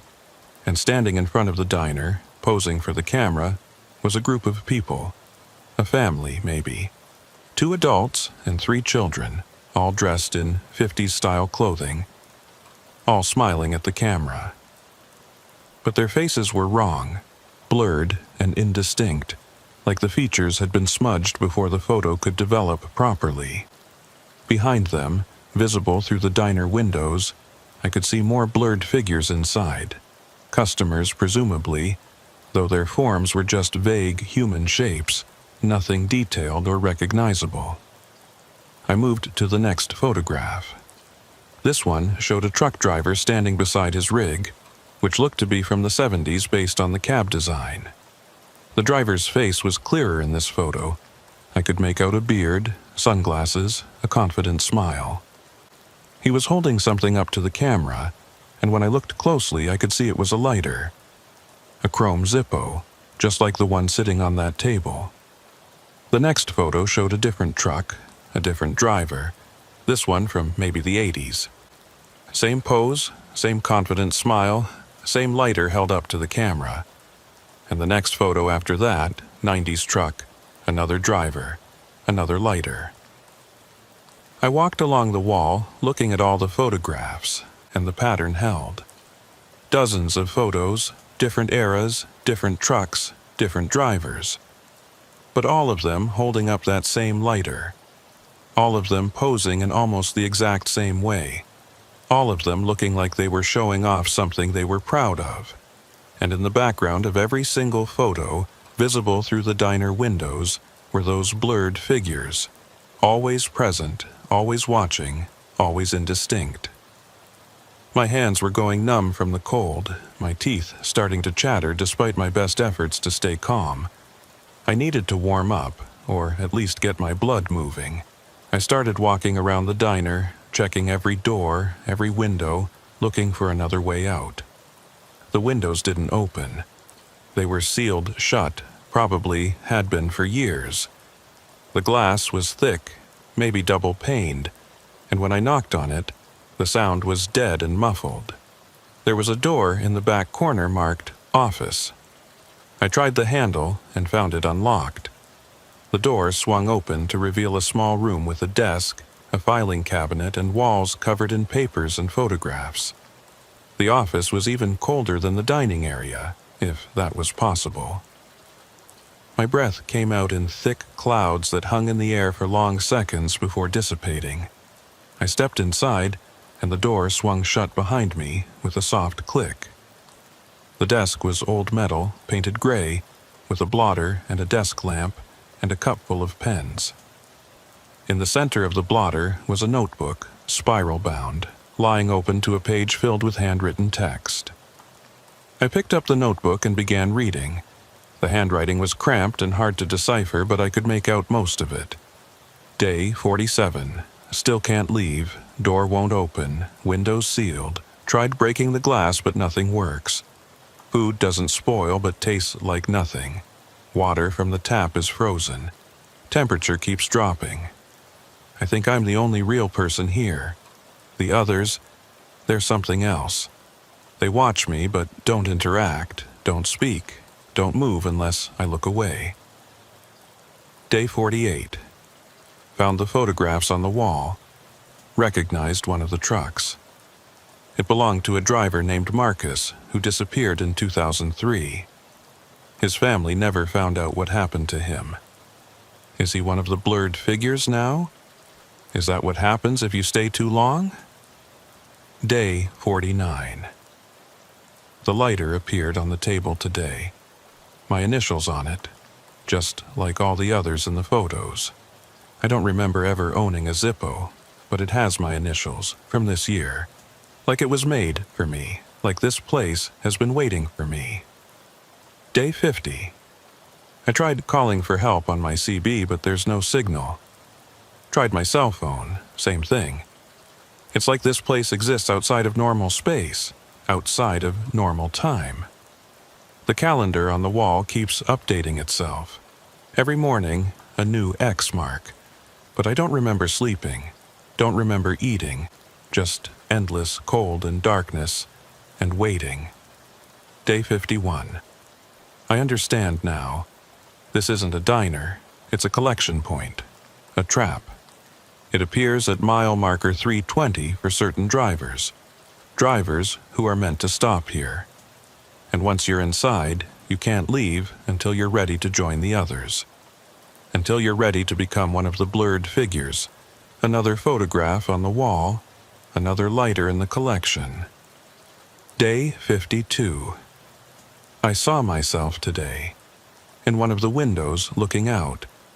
But it wasn't a reflection. It was me, standing inside the diner, looking out at me. How can I be in two places at once? Unless time doesn't work right here. Unless past and present and future are all happening simultaneously. Day 53. The coffee stays hot. Always hot, no matter how long it sits. I've been avoiding it, but I'm so cold. So unbearably cold. Maybe if I drink it, I'll warm up. Maybe that's what I'm supposed to do. Day 54. Today, The entry stopped there, mid-sentence. The pen trailing off the page like the writer had been interrupted or had simply stopped existing. I flipped through the rest of the notebook, but all the remaining pages were blank. I set the notebook down with shaking hands and looked at the walls. They were covered in papers, delivery manifests, bills of lading, trucking company schedules. All of them showing routes that pass through mile marker 320. All of them bearing different names, different dates, going back decades. And among the papers were photographs. Not the vintage ones from the dining area, but modern ones, digital prints. Photos of trucks in the parking lot. Photos of drivers standing in front of the diner. Photos of the interior taken from different angles. In every photo, I could see those blurred figures. Sometimes in the background, sometimes in the foreground. Always present. Always watching. And in some of the more recent photos, I could see details I recognized. A cat diesel cap like the one the old man in the booth was wearing. A jacket with patches from trucking companies I knew. Faces that were almost familiar, like people I'd seen before but couldn't quite place. There was a filing cabinet in the corner. I pulled open the top drawer and found it full of folders, each one labeled with a name and date. I pulled out the first one and opened it. Inside was a driver's license, a commercial license actually, with a photo of a man in his 40s. Name, Robert Garrison. Issue date, 2015. Expiration date, 2020. Stapled to the license was a note in the same cramped handwriting from the notebook. Stopped at Mile 320 Diner, October 12, 2015, 2:40 a.m. Never reached destination. Truck found abandoned at mile marker 320. No sign of driver. Case remains open. I pulled out another folder. Another license, another note, another disappearance. and another, and another. The drawer was full of them. Dozens of drivers who'd stopped at this diner and never left. All their cases unsolved, all their trucks found empty at mile marker 320. My chest felt tight, my breathing shallow. I checked the other drawers and found more of the same. Hundreds of folders, hundreds of missing drivers, going back to the early 80s when the interstate had first been built through this area. In the bottom drawer, at the very back, I found a folder that was thicker than the others. I pulled it out and saw why. It contained multiple licenses, all with the same photo, the same name, but different dates. Marcus Rivera, the name Frank had mentioned in my last haul, the driver who'd disappeared in 2003. But there were licenses for Marcus Rivera from 95, 2000, 2003, 2008, 2012, 2015, and 2018. 7 licenses, spanning 23 years, all showing the same photo, the same face, the same age. Like he'd been frozen in time, repeatedly coming back to get new licenses even though he'd disappeared decades ago. Or maybe he'd never really disappeared at all. Maybe he was still here, somewhere in this diner. One of those blurred figures, or one of the faces in the photographs, or one of the names in the notebook. I slammed the drawer shut and backed away from the filing cabinet. This was too much, too overwhelming. I needed to get out, needed to find a way to break free from this place before I became another folder in that cabinet. Another unsolved case. Another driver who stopped at mile 320 and never reached his destination. The door to the office opened behind me, and I spun around, my heart leaping into my throat. No one was there, just the empty dining area, the frozen stillness, the blurred figure still standing behind the counter. But on the table nearest to the office door, there was now a second mug of coffee. Steaming hot, just like the first one. And beside it, another lighter. Chrome Zippo, identical to the one I'd found earlier. I walked into the dining area on shaking legs and picked up the lighter. Same weight, same feel, same engraving on the side. LM 2018. I flipped it open and spun the wheel. A flame sprang to life, bright and warm in the freezing air. I held it for a moment, feeling the heat on my fingers, then closed it with a snap. The old man in the booth was gone. The seat was empty, no indication he'd ever been there. But now there was someone in a different booth, closer to the center of the room. A woman this time, maybe 50 years old, wearing a diner uniform. She sat facing away from me, motionless, staring at the wall. I walked toward her, the lighter clutched in my hand, and as I got closer I could see that she was holding something. A coffee mug, raised halfway to her lips, frozen in the act of taking a sip. Her face was clearer than the old man's had been. I could make out individual features, the lines around her eyes, the shape of her nose. But her expression was blank, empty, like there was nothing behind her eyes. "Who are you?" I whispered, even though I knew she wouldn't answer. "What are you?" She didn't move, didn't blink, just sat there with that mug raised, forever about to take a sip that would never come. I reached out slowly and touched her shoulder. This time, my hand didn't pass through. I felt solid fabric, solid flesh beneath. But the moment I made contact, she vanished. Just blinked out of existence like a light switching off, leaving behind only the empty booth and the coffee mug sitting on the table, still steaming. I stumbled backwards, the lighter falling from my hand and clattering on the tile floor.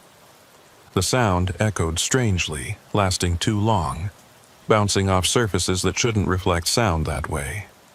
When I looked up, the dining area was no longer empty. Every booth was occupied now, every stool at the counter. Dozens of figures, all sitting in perfect stillness, all facing different directions, all blurred and indistinct. Some wore modern clothes, others vintage outfits from decades past. Some looked solid, others translucent like smoke. And all of them, every single one, was holding a lighter. Chrome Zippos, all identical, all engraved with initials and years, all belonging to drivers who'd stopped here and never left. The blurred figure behind the counter moved for the first time. It reached out. I could see an arm extending, a hand grasping, and picked up the coffee pot. It poured coffee into a mug that I hadn't noticed before, filling it to the brim, steam rising. Then it set the pot down and pushed the mug across the counter toward me. An offering, an invitation. I looked at the mug, at the dark liquid inside, at the steam rising in delicate spirals. Part of me wanted to drink it, wanted that warmth in my frozen body, wanted to end the terrible cold that had been seeping into my bones since I'd entered this place. But I remembered the notebook, the warning about consumption. I remembered those folders full of missing drivers. I remembered the blurred figures all around me, holding their lighters, trapped in this place forever. "No," I said, my voice coming out stronger than I felt. "I'm not drinking that. I'm not staying here." The figure behind the counter didn't react, just stood there motionless again, like it had never moved at all. I walked to the front door and tried it again. Still locked, still immovable. I walked around the entire perimeter of the diner, checking every window, every door, every possible exit. All of them sealed, all of them impossible to open. I was trapped, just like all the others had been trapped. Just like Marcus Rivera and Robert Garrison and the dozens, hundreds of other drivers who'd made the mistake of stopping at mile 320. The generator outside was louder now, its irregular rhythm more pronounced. The lights flickered slightly, in sync with the engine stuttering, and in those moments of near darkness, I could see the figures more clearly, could see their faces, their expressions, the terror frozen on some of them, the resignation on others. They'd all tried to leave, all tried to resist, and they'd all failed. I sank down into one of the empty booths, my legs giving out, my energy draining away. The cold was overwhelming now, numbing my extremities, slowing my thoughts. I could feel myself starting to shut down, my body going into survival mode, conserving heat and energy. The coffee sat on the counter, still steaming, still waiting. I might have sat in that booth for minutes or hours or days. Time had stopped meaning anything. The cold had seeped so deep into my body that I'd stopped shivering, which I knew was a bad sign. Hypothermia sets in stages, and when you stop shivering, you're in the danger zone. But I couldn't bring myself to move. Couldn't bring myself to do anything except sit there and watch the steam rise from that coffee mug on the counter. The figures around me remained frozen in their various poses, and I wondered how long they'd been like that. How long before I'd join them? Just another blurred shape sitting in a booth, holding a lighter, trapped in eternal stillness. My phone was in my truck, which might as well have been on the moon for all the good it did me. I'd left it charging in the cup holder, planning to be gone from this place in 5 minutes, 10 at most. Just grab some coffee and hit the road. Such a simple, stupid decision that had led to this nightmare. I forced myself to stand up, my joints aching, my muscles stiff.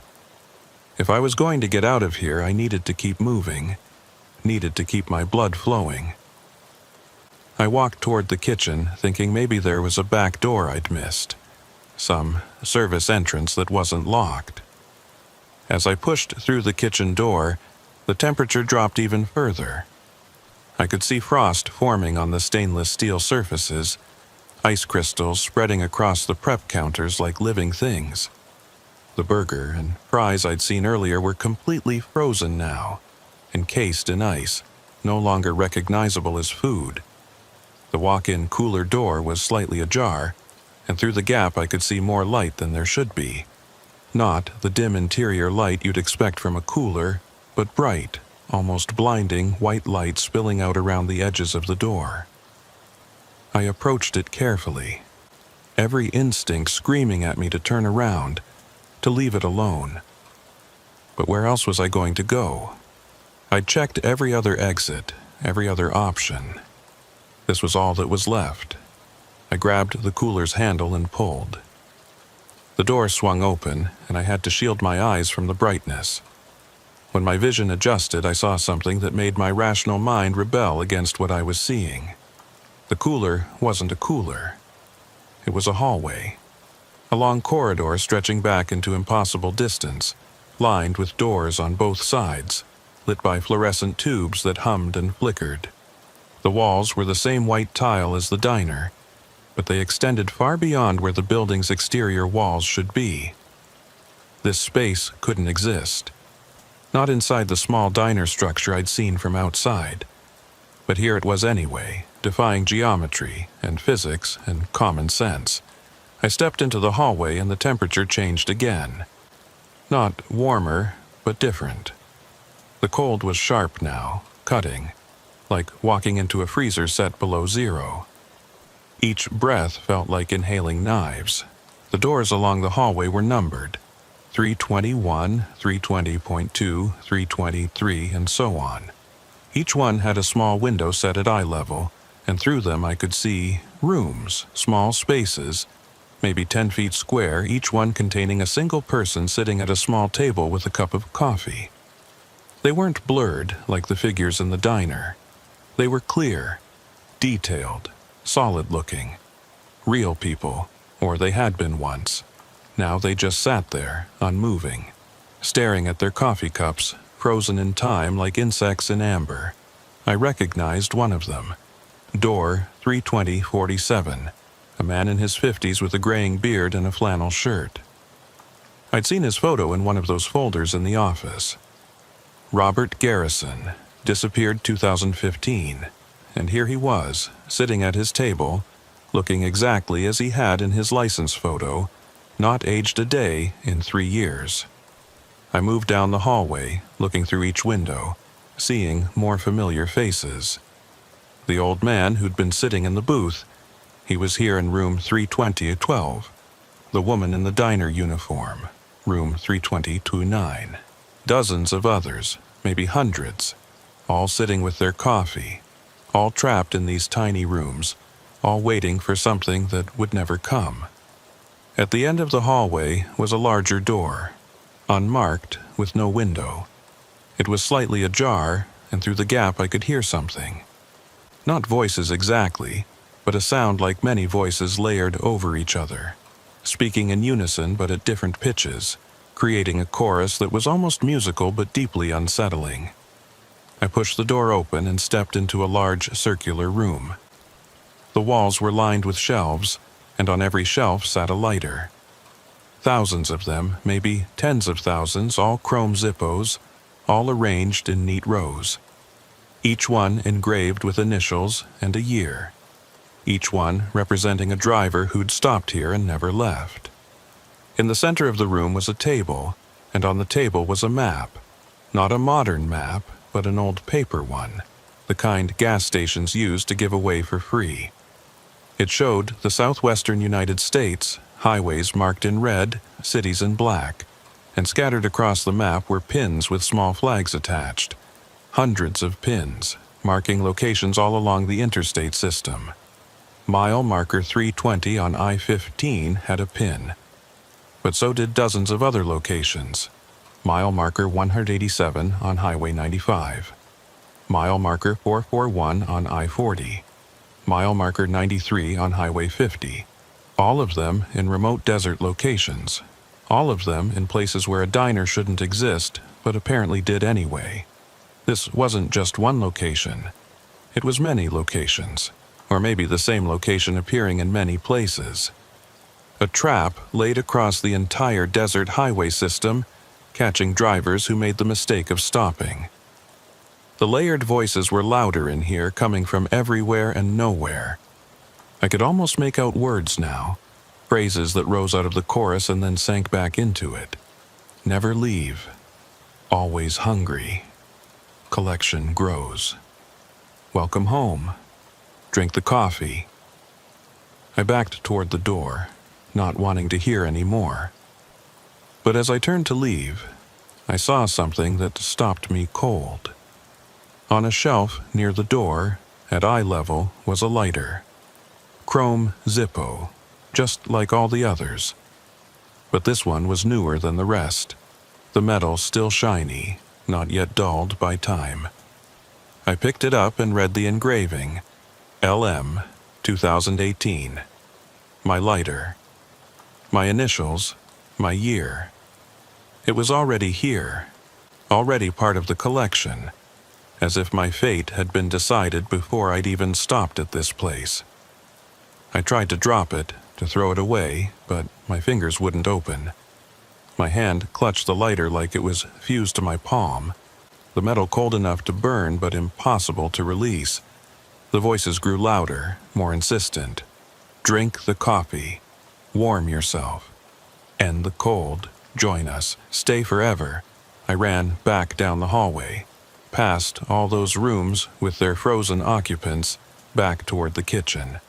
But the hallway was longer now, stretching on endlessly, the doors multiplying as I ran. 321, 322, 323, counting up and up. Hundreds of numbers. Thousands. And through each window I saw the same thing. A person at a table, a cup of coffee, eternal stillness. Some of the rooms had been occupied for decades, judging by the vintage clothes the people wore. Others looked recent, modern clothing and hairstyles, people who might have disappeared just days or weeks ago. I burst through the kitchen door back into the dining area, gasping for breath, my lungs burning from the cold. The lighter was still in my hand, still impossible to drop, its weight a constant reminder of what was waiting for me. The diner had changed. The booths were all full now, completely packed with those blurred figures. They sat shoulder to shoulder, crowding the space, all of them holding their lighters, all of them watching me with their not quite visible eyes. And standing in the center of the room, blocking my path to the front door, was a figure that was clearer than the others. Solid, detailed, real. It was me. Or a version of me, wearing the same clothes I was wearing, same build, same face, but older somehow, worn down, eyes hollow and defeated. This version of me was holding a coffee mug, raising it to his lips, about to drink. "Don't," I said, my voice hoarse and raspy. "Don't drink it." The other me didn't respond, just brought the mug to his lips and tipped it back, drinking deep. I could see his throat working, swallowing the dark liquid, and as he did, he began to blur. His edges softened, his features became indistinct, his solidity faded until he was just another transparent figure among the dozens filling the booths. He lowered the empty mug and looked at me, or through me, with eyes that no longer saw. Then he turned and walked to an empty booth, sat down, placed his lighter on the table, and became perfectly still. Another addition to the collection, another driver trapped forever. The figures in the other booths all raised their lighters in unison, a silent salute welcoming their newest member. Then they returned to their frozen poses, waiting for the next arrival, the next victim. I backed away toward the kitchen, keeping my eyes on that version of me sitting in the booth. Was that my future?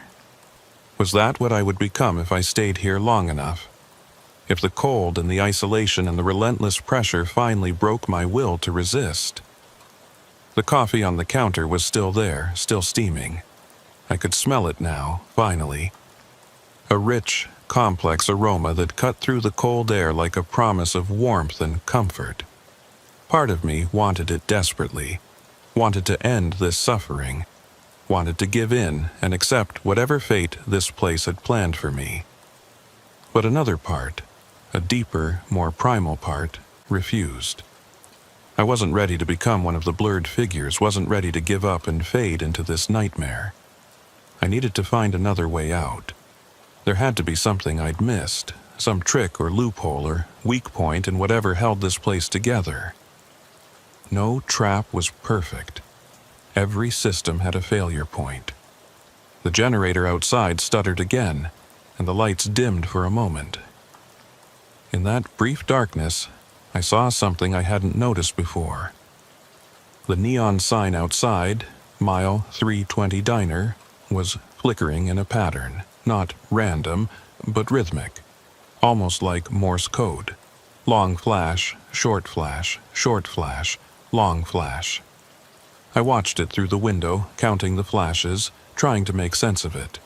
The pattern repeated over and over. Long, short, short, long, pause, short, long, short, pause, long, short, long, long. It took me a minute to work it out, my cold, slowed brain struggling with the puzzle. But finally, I had it. L-O-S-T, lost. The sign was spelling out lost over and over. A warning, or maybe a description of everyone who'd come here. We were all lost. All of us who'd made the mistake of stopping.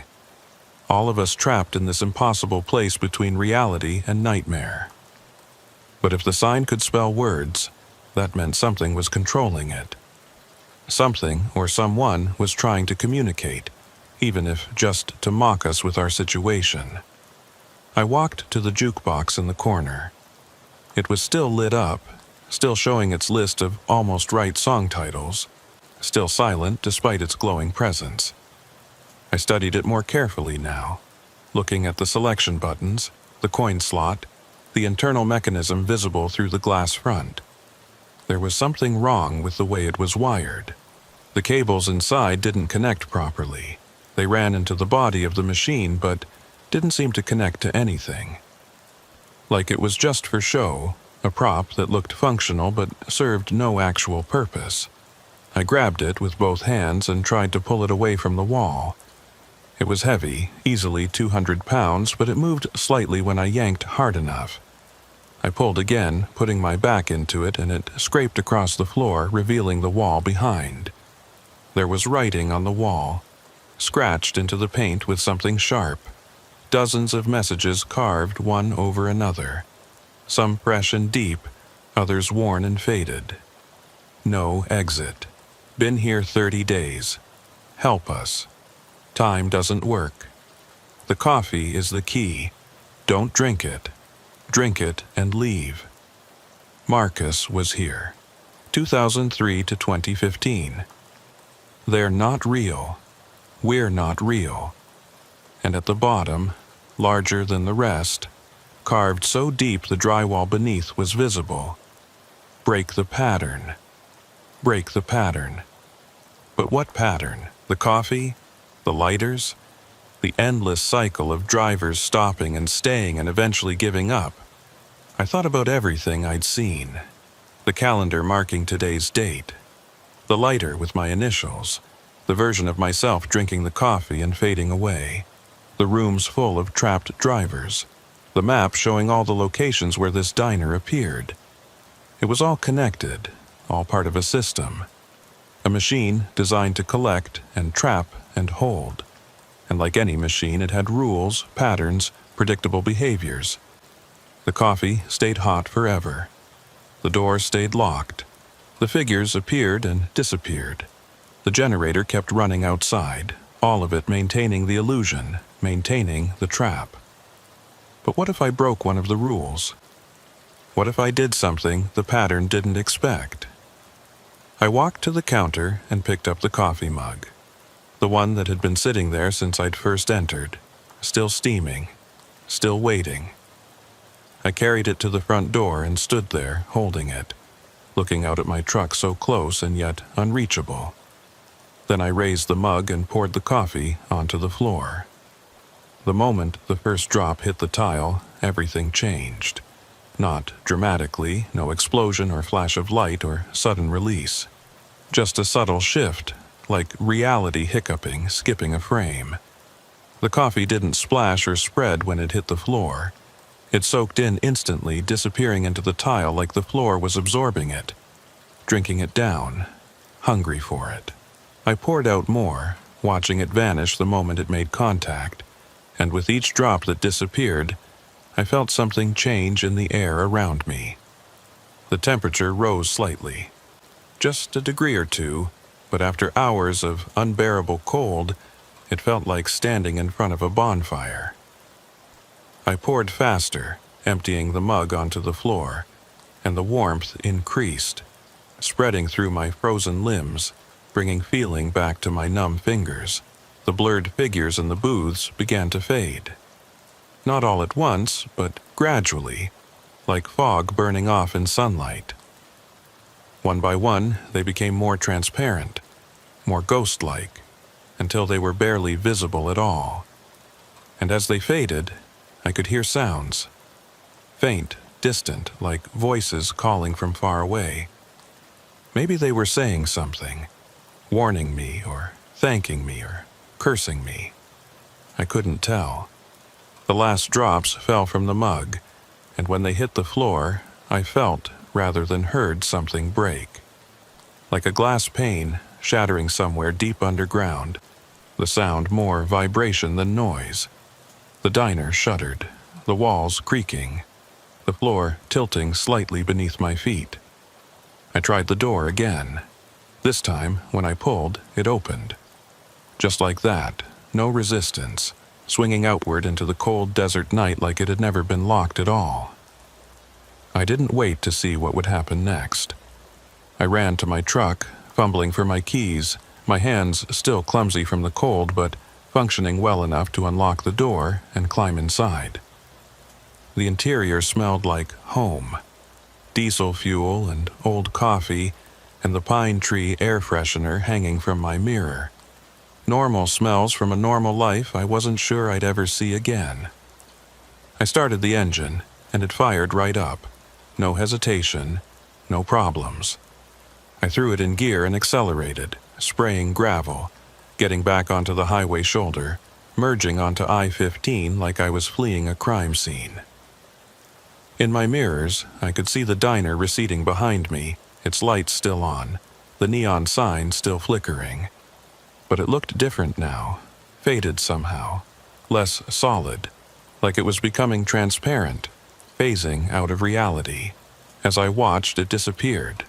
Not gradually, just gone. One moment it was there. The next moment there was nothing but empty desert and darkness. No building, no lights, no sign that anything had ever existed at mile marker 320 except sagebrush and sand. I drove for an hour straight without stopping, my hands locked on the wheel, my eyes straight ahead, refusing to look back. The highway stretched out normally in front of me, mile markers appearing in proper sequence. No strange exits or impossible buildings, just regular interstate, regular desert, regular reality. Around 4 a.m., I pulled into a truck stop outside St. George. The place was well lit and busy, a dozen other trucks in the lot, normal people living normal lives. I parked and just sat for a while, letting the normalcy wash over me, grounding myself in the mundane details of the real world.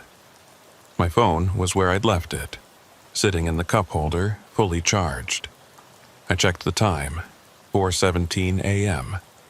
I'd left Phoenix around 8 p.m. the previous evening. That meant I'd lost about 8 hours somewhere, if my math was right. But I couldn't account for where those hours had gone. The drive from Phoenix to St. George should have taken maybe 7 hours, but somehow it had taken 15. I checked my GPS history, and it showed my route clearly. Phoenix to Flagstaff to I-15 north. But at mile marker 320, there was a gap. The tracking just stopped. For 8 hours, according to the log, I'd been stationary at mile marker 320, not moving at all. Then the tracking resumed, showing me continuing north as if nothing had happened. I called Megan, needing to hear another human voice, needing to confirm that I was really back in the normal world. She answered on the third ring, sounding groggy and confused. "Levi, what time is it?" "Early," I said. "I'm sorry, I needed to hear your voice. Are you okay? You sound weird." "I'm fine, just a long night, strange run." "Where are you?" "Utah, almost there. Should be home by this afternoon." "Okay." She yawned. "Drive safe, love you." "Love you too." I hung up and sat there in the parking lot, watching the sky gradually lighten in the east. The sunrise was normal, beautiful even, orange and pink spreading across the horizon, painting the desert in warm colors. No strange effects, no time distortions, just a regular dawn following a regular night. Except it hadn't been regular. I knew what I'd experienced, what I'd seen. That diner was real, or as real as something like that could be, and it was still out there, somewhere, waiting for the next driver to make the mistake of stopping. I reached into my pocket, intending to pull out my phone again, and felt something cold and metallic. I pulled it out and looked at it, my stomach dropping. The lighter. The chrome Zippo with my initials engraved on the side. LM 2018. I'd left it in the diner, I was sure of it. I'd dropped it when that version of myself had appeared. And I'd run without picking it up. There was no way it could be in my pocket. But here it was, solid and real, heavy in my palm. I flipped it open and spun the wheel, and a flame appeared, bright and steady in the pre-dawn darkness. I closed it quickly and shoved it back in my pocket, not wanting to look at it anymore. But I could feel its weight there, a constant reminder of where I'd been, what had happened. I completed my delivery in Park City that afternoon, dropping off the restaurant equipment at the new hotel. The receiving clerk signed off on everything, made small talk about the weather, acted completely normal. Like this was just another Tuesday, another delivery, nothing unusual or remarkable about it. I checked into a motel near the Salt Lake Airport and slept for 12 hours straight. When I woke up, I immediately checked my pocket. The lighter was still there, still cold, still engraved with my initials. I tried to throw it away, tossed it in the motel trash can, in a dumpster behind the building, in a public garbage bin at a rest stop on my way home. But each time I'd check my pockets later and find it there again, like it was magnetically drawn to me, like I couldn't get rid of it no matter what I did. After a week, I stopped trying, just accepted that I was stuck with it, that it was mine now whether I wanted it or not. The strange thing is, I kept driving that road. Phoenix to Salt Lake, same highway, same mile markers, 3 times a week for the next several months. I told myself I was watching for it, making sure the diner didn't appear again, warning other drivers if it did.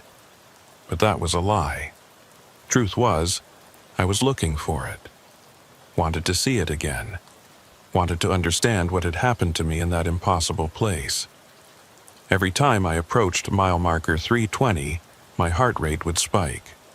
I'd slow down, watching the roadside carefully, scanning for any sign of gravel pull-off or building lights or that neon sign. But there was never anything there. Just empty desert, exactly as it should be. Until one night in February, about 4 months after my first experience. I was running the same route, same time of night, same conditions. And as I approached mile marker 320, I saw it. Not the diner this time, but a light. A single point of light out in the desert, maybe a quarter mile off the highway, stationary and steady. I slowed down, trying to get a better look, and the light blinked. Once, twice, 3 times. Long, short, short, long, L in Morse code. The same pattern I'd seen in the diner's neon sign. I pulled over to the shoulder and sat there, engine idling, watching that distant light. It blinked again. Same pattern. Like it was calling to me, like it wanted me to come investigate. I could have driven away, should have.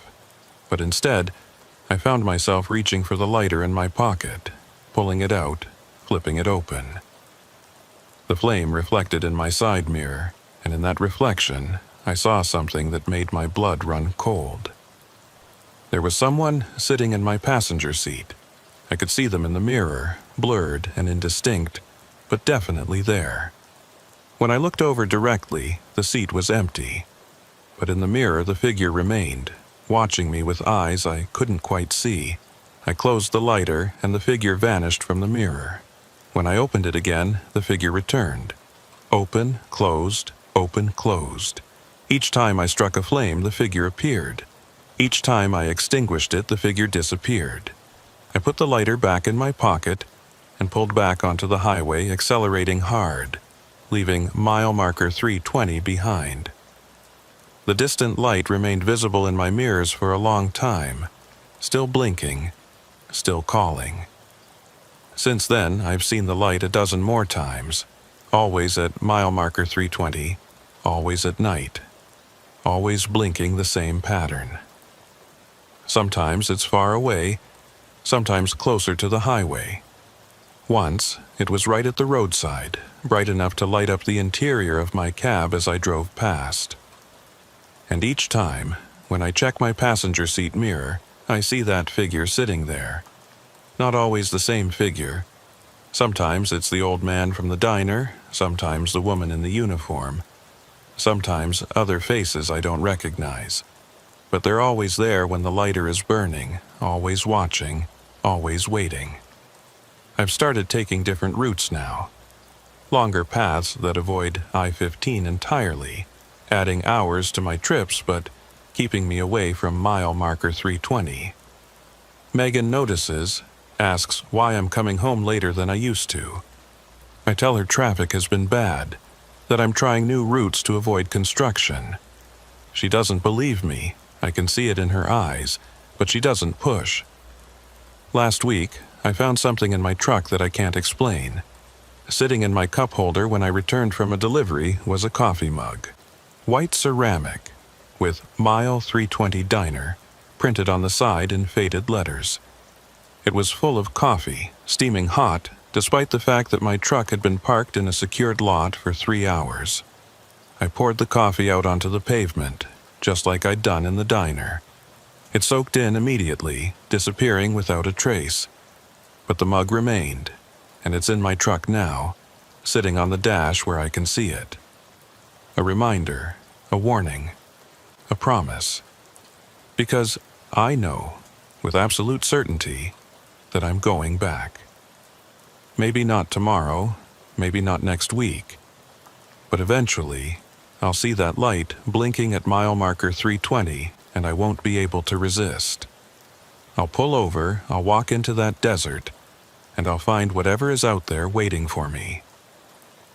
The lighter in my pocket gets heavier every day. The mug on my dash seems to move when I'm not looking directly at it, always staying visible in my peripheral vision no matter where I sit. And in my mirrors, even without the lighter's flame, I sometimes catch glimpses of those figures, sitting in my passenger seat, standing beside my truck at rest stops, visible for just a moment before disappearing. They're waiting for me. I know that now. The diner didn't let me go. It just let me leave. There's a difference. And sooner or later, I'll understand what that difference means. Megan asked me last night if I was okay, if something was bothering me. I almost told her everything. About the diner, about the lighter, about the light that keeps calling me back. But what would I say? How do you explain something like that to someone who's never experienced it? So I lied, said I was fine, just tired from the long hauls. She looked at me for a long time, then kissed my forehead and went to bed. I sat up alone in our living room, holding the lighter, watching its flame dance in the darkness. And on my phone, which I was certain I'd left in the bedroom, a notification appeared. A calendar reminder that I definitely didn't create. Return to mile 320, Friday, 2:40 a.m. 2 days from now. I tried to delete it, but 3 more appeared immediately, scheduled for every Friday at 2:40 a.m. stretching months into the future. I turned off the phone, but when I turned it back on an hour later, the reminders were still there, waiting. Yesterday, I drove past mile marker 320 during the day. The sun was bright. The desert looked normal, no sign of anything unusual. But when I looked at my GPS, it showed a pin dropped at that exact location. Zoomed in, the pin was labeled Home, Visit Soon, Home. That's what it called the diner. Home. And the terrible thing is, part of me agrees. Part of me remembers that cold diner with something almost like fondness, like nostalgia for a place where time stopped and decisions didn't matter and everything was frozen in eternal present. Tonight is Thursday. Tomorrow is Friday. I have a load scheduled for Saturday morning, Phoenix to Salt Lake, my regular route, which means I'll be passing mile marker 320 tomorrow night, right around 2:40 a.m. if I keep my usual pace. I could refuse the load, could call in sick, take a different route, drive during the day instead of at night. But I know it won't matter. The diner will find me. The light will appear wherever I am, blinking its message, calling me home. Megan is asleep in the next room. I can hear her breathing, steady and peaceful, unaware of any of this. Tomorrow, I'll kiss her goodbye and climb into my truck and head south, like always. And when I reach mile marker 320, I'll see that light. And this time, I think I'll stop. Not because I want to, but because the lighter in my pocket is burning now. Even though it's closed, even though there's no flame visible, I can feel it, hot against my thigh, growing warmer with each passing hour. And the mug on my dash is full again, steaming, though I poured it out this morning. The pattern is reasserting itself, whatever I broke when I poured out that first coffee. Whatever rule I violated to escape, it's being fixed now. The system is correcting itself, drawing me back in, making sure the collection is complete. In my mirrors right now, as I sit here writing this, I can see them, all of them. The old man, the woman, the version of myself that drank the coffee. Dozens of blurred figures filling my apartment somehow, standing behind my chair, surrounding me. They don't move or speak. They just watch, waiting. The lighter is hot enough now that it's burning through my pocket, scorching my skin. But when I reach for it, wanting to throw it across the room, my hand stops. Won't move. Won't let me get rid of it. The calendar on my phone chimes. A notification, return to mile 320, tonight 2:40 a.m. It's only 11 p.m. now, but when I look at my watch it shows 2:39. And outside my window, where our apartment parking lot should be, I see something else. Gravel, desert, and in the distance, lights. Warm yellow lights from a building that shouldn't exist, that can't exist, but does anyway. The mile 320 diner. It's not at mile marker 320 anymore. It's here, or I'm there. Or we were always in the same place and I just didn't realize it. Megan is still sleeping in the next room.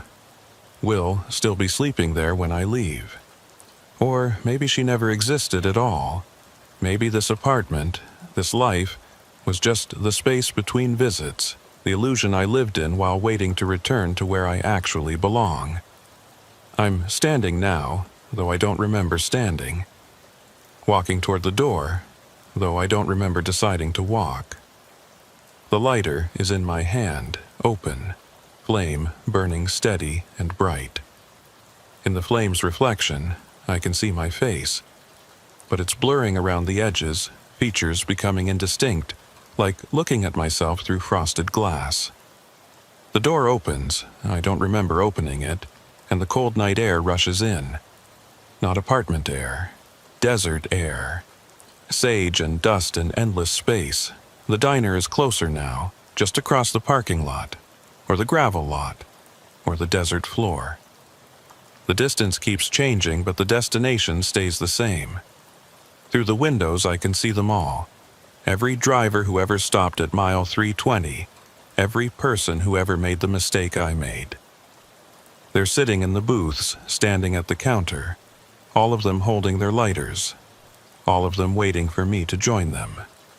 And on the counter, visible even from here, is a fresh cup of coffee. Still steaming, still waiting, still exactly the right temperature, because temperature doesn't mean anything in a place where time doesn't exist. I'm walking toward it now. Each step feels lighter than the last, like I'm shedding weight with every footfall, shedding memories, shedding attachments, shedding everything that tied me to the world I'm leaving behind. The door to the diner opens before I reach it. The bell still doesn't ring. The cold interior air feels like coming home. I walk to the counter, pick up the coffee mug, and raise it to my lips. The liquid touches my tongue, and I taste everything I've lost. Every mile I've driven, every morning I woke up, every conversation with Megan, every decision that led me here. All of it compressed into this single moment of perfect, eternal present. I drink it down, and as I do, I feel myself joining them, becoming part of the collection, adding my lighter to the thousands already gathered, my face to the photographs on the wall, my entry to the logbook that never stops collecting names. The last thing I see before everything blurs and fades is my own truck sitting in the parking lot. The door is open, the interior light on, and someone is climbing into the driver's seat. Someone who looks exactly like me, solid and real, ready to complete the delivery to Salt Lake that I'll never finish. He starts the engine and pulls away, heading north on I-15, continuing the route while I stay here, frozen at mile marker 320 forever. And every Friday at 2:40 a.m., that version of me, or some version of me, will pass this spot. We'll see the light blinking in the desert. We'll feel the lighter burning in his pocket. And eventually, he'll stop. They always stop. We all do.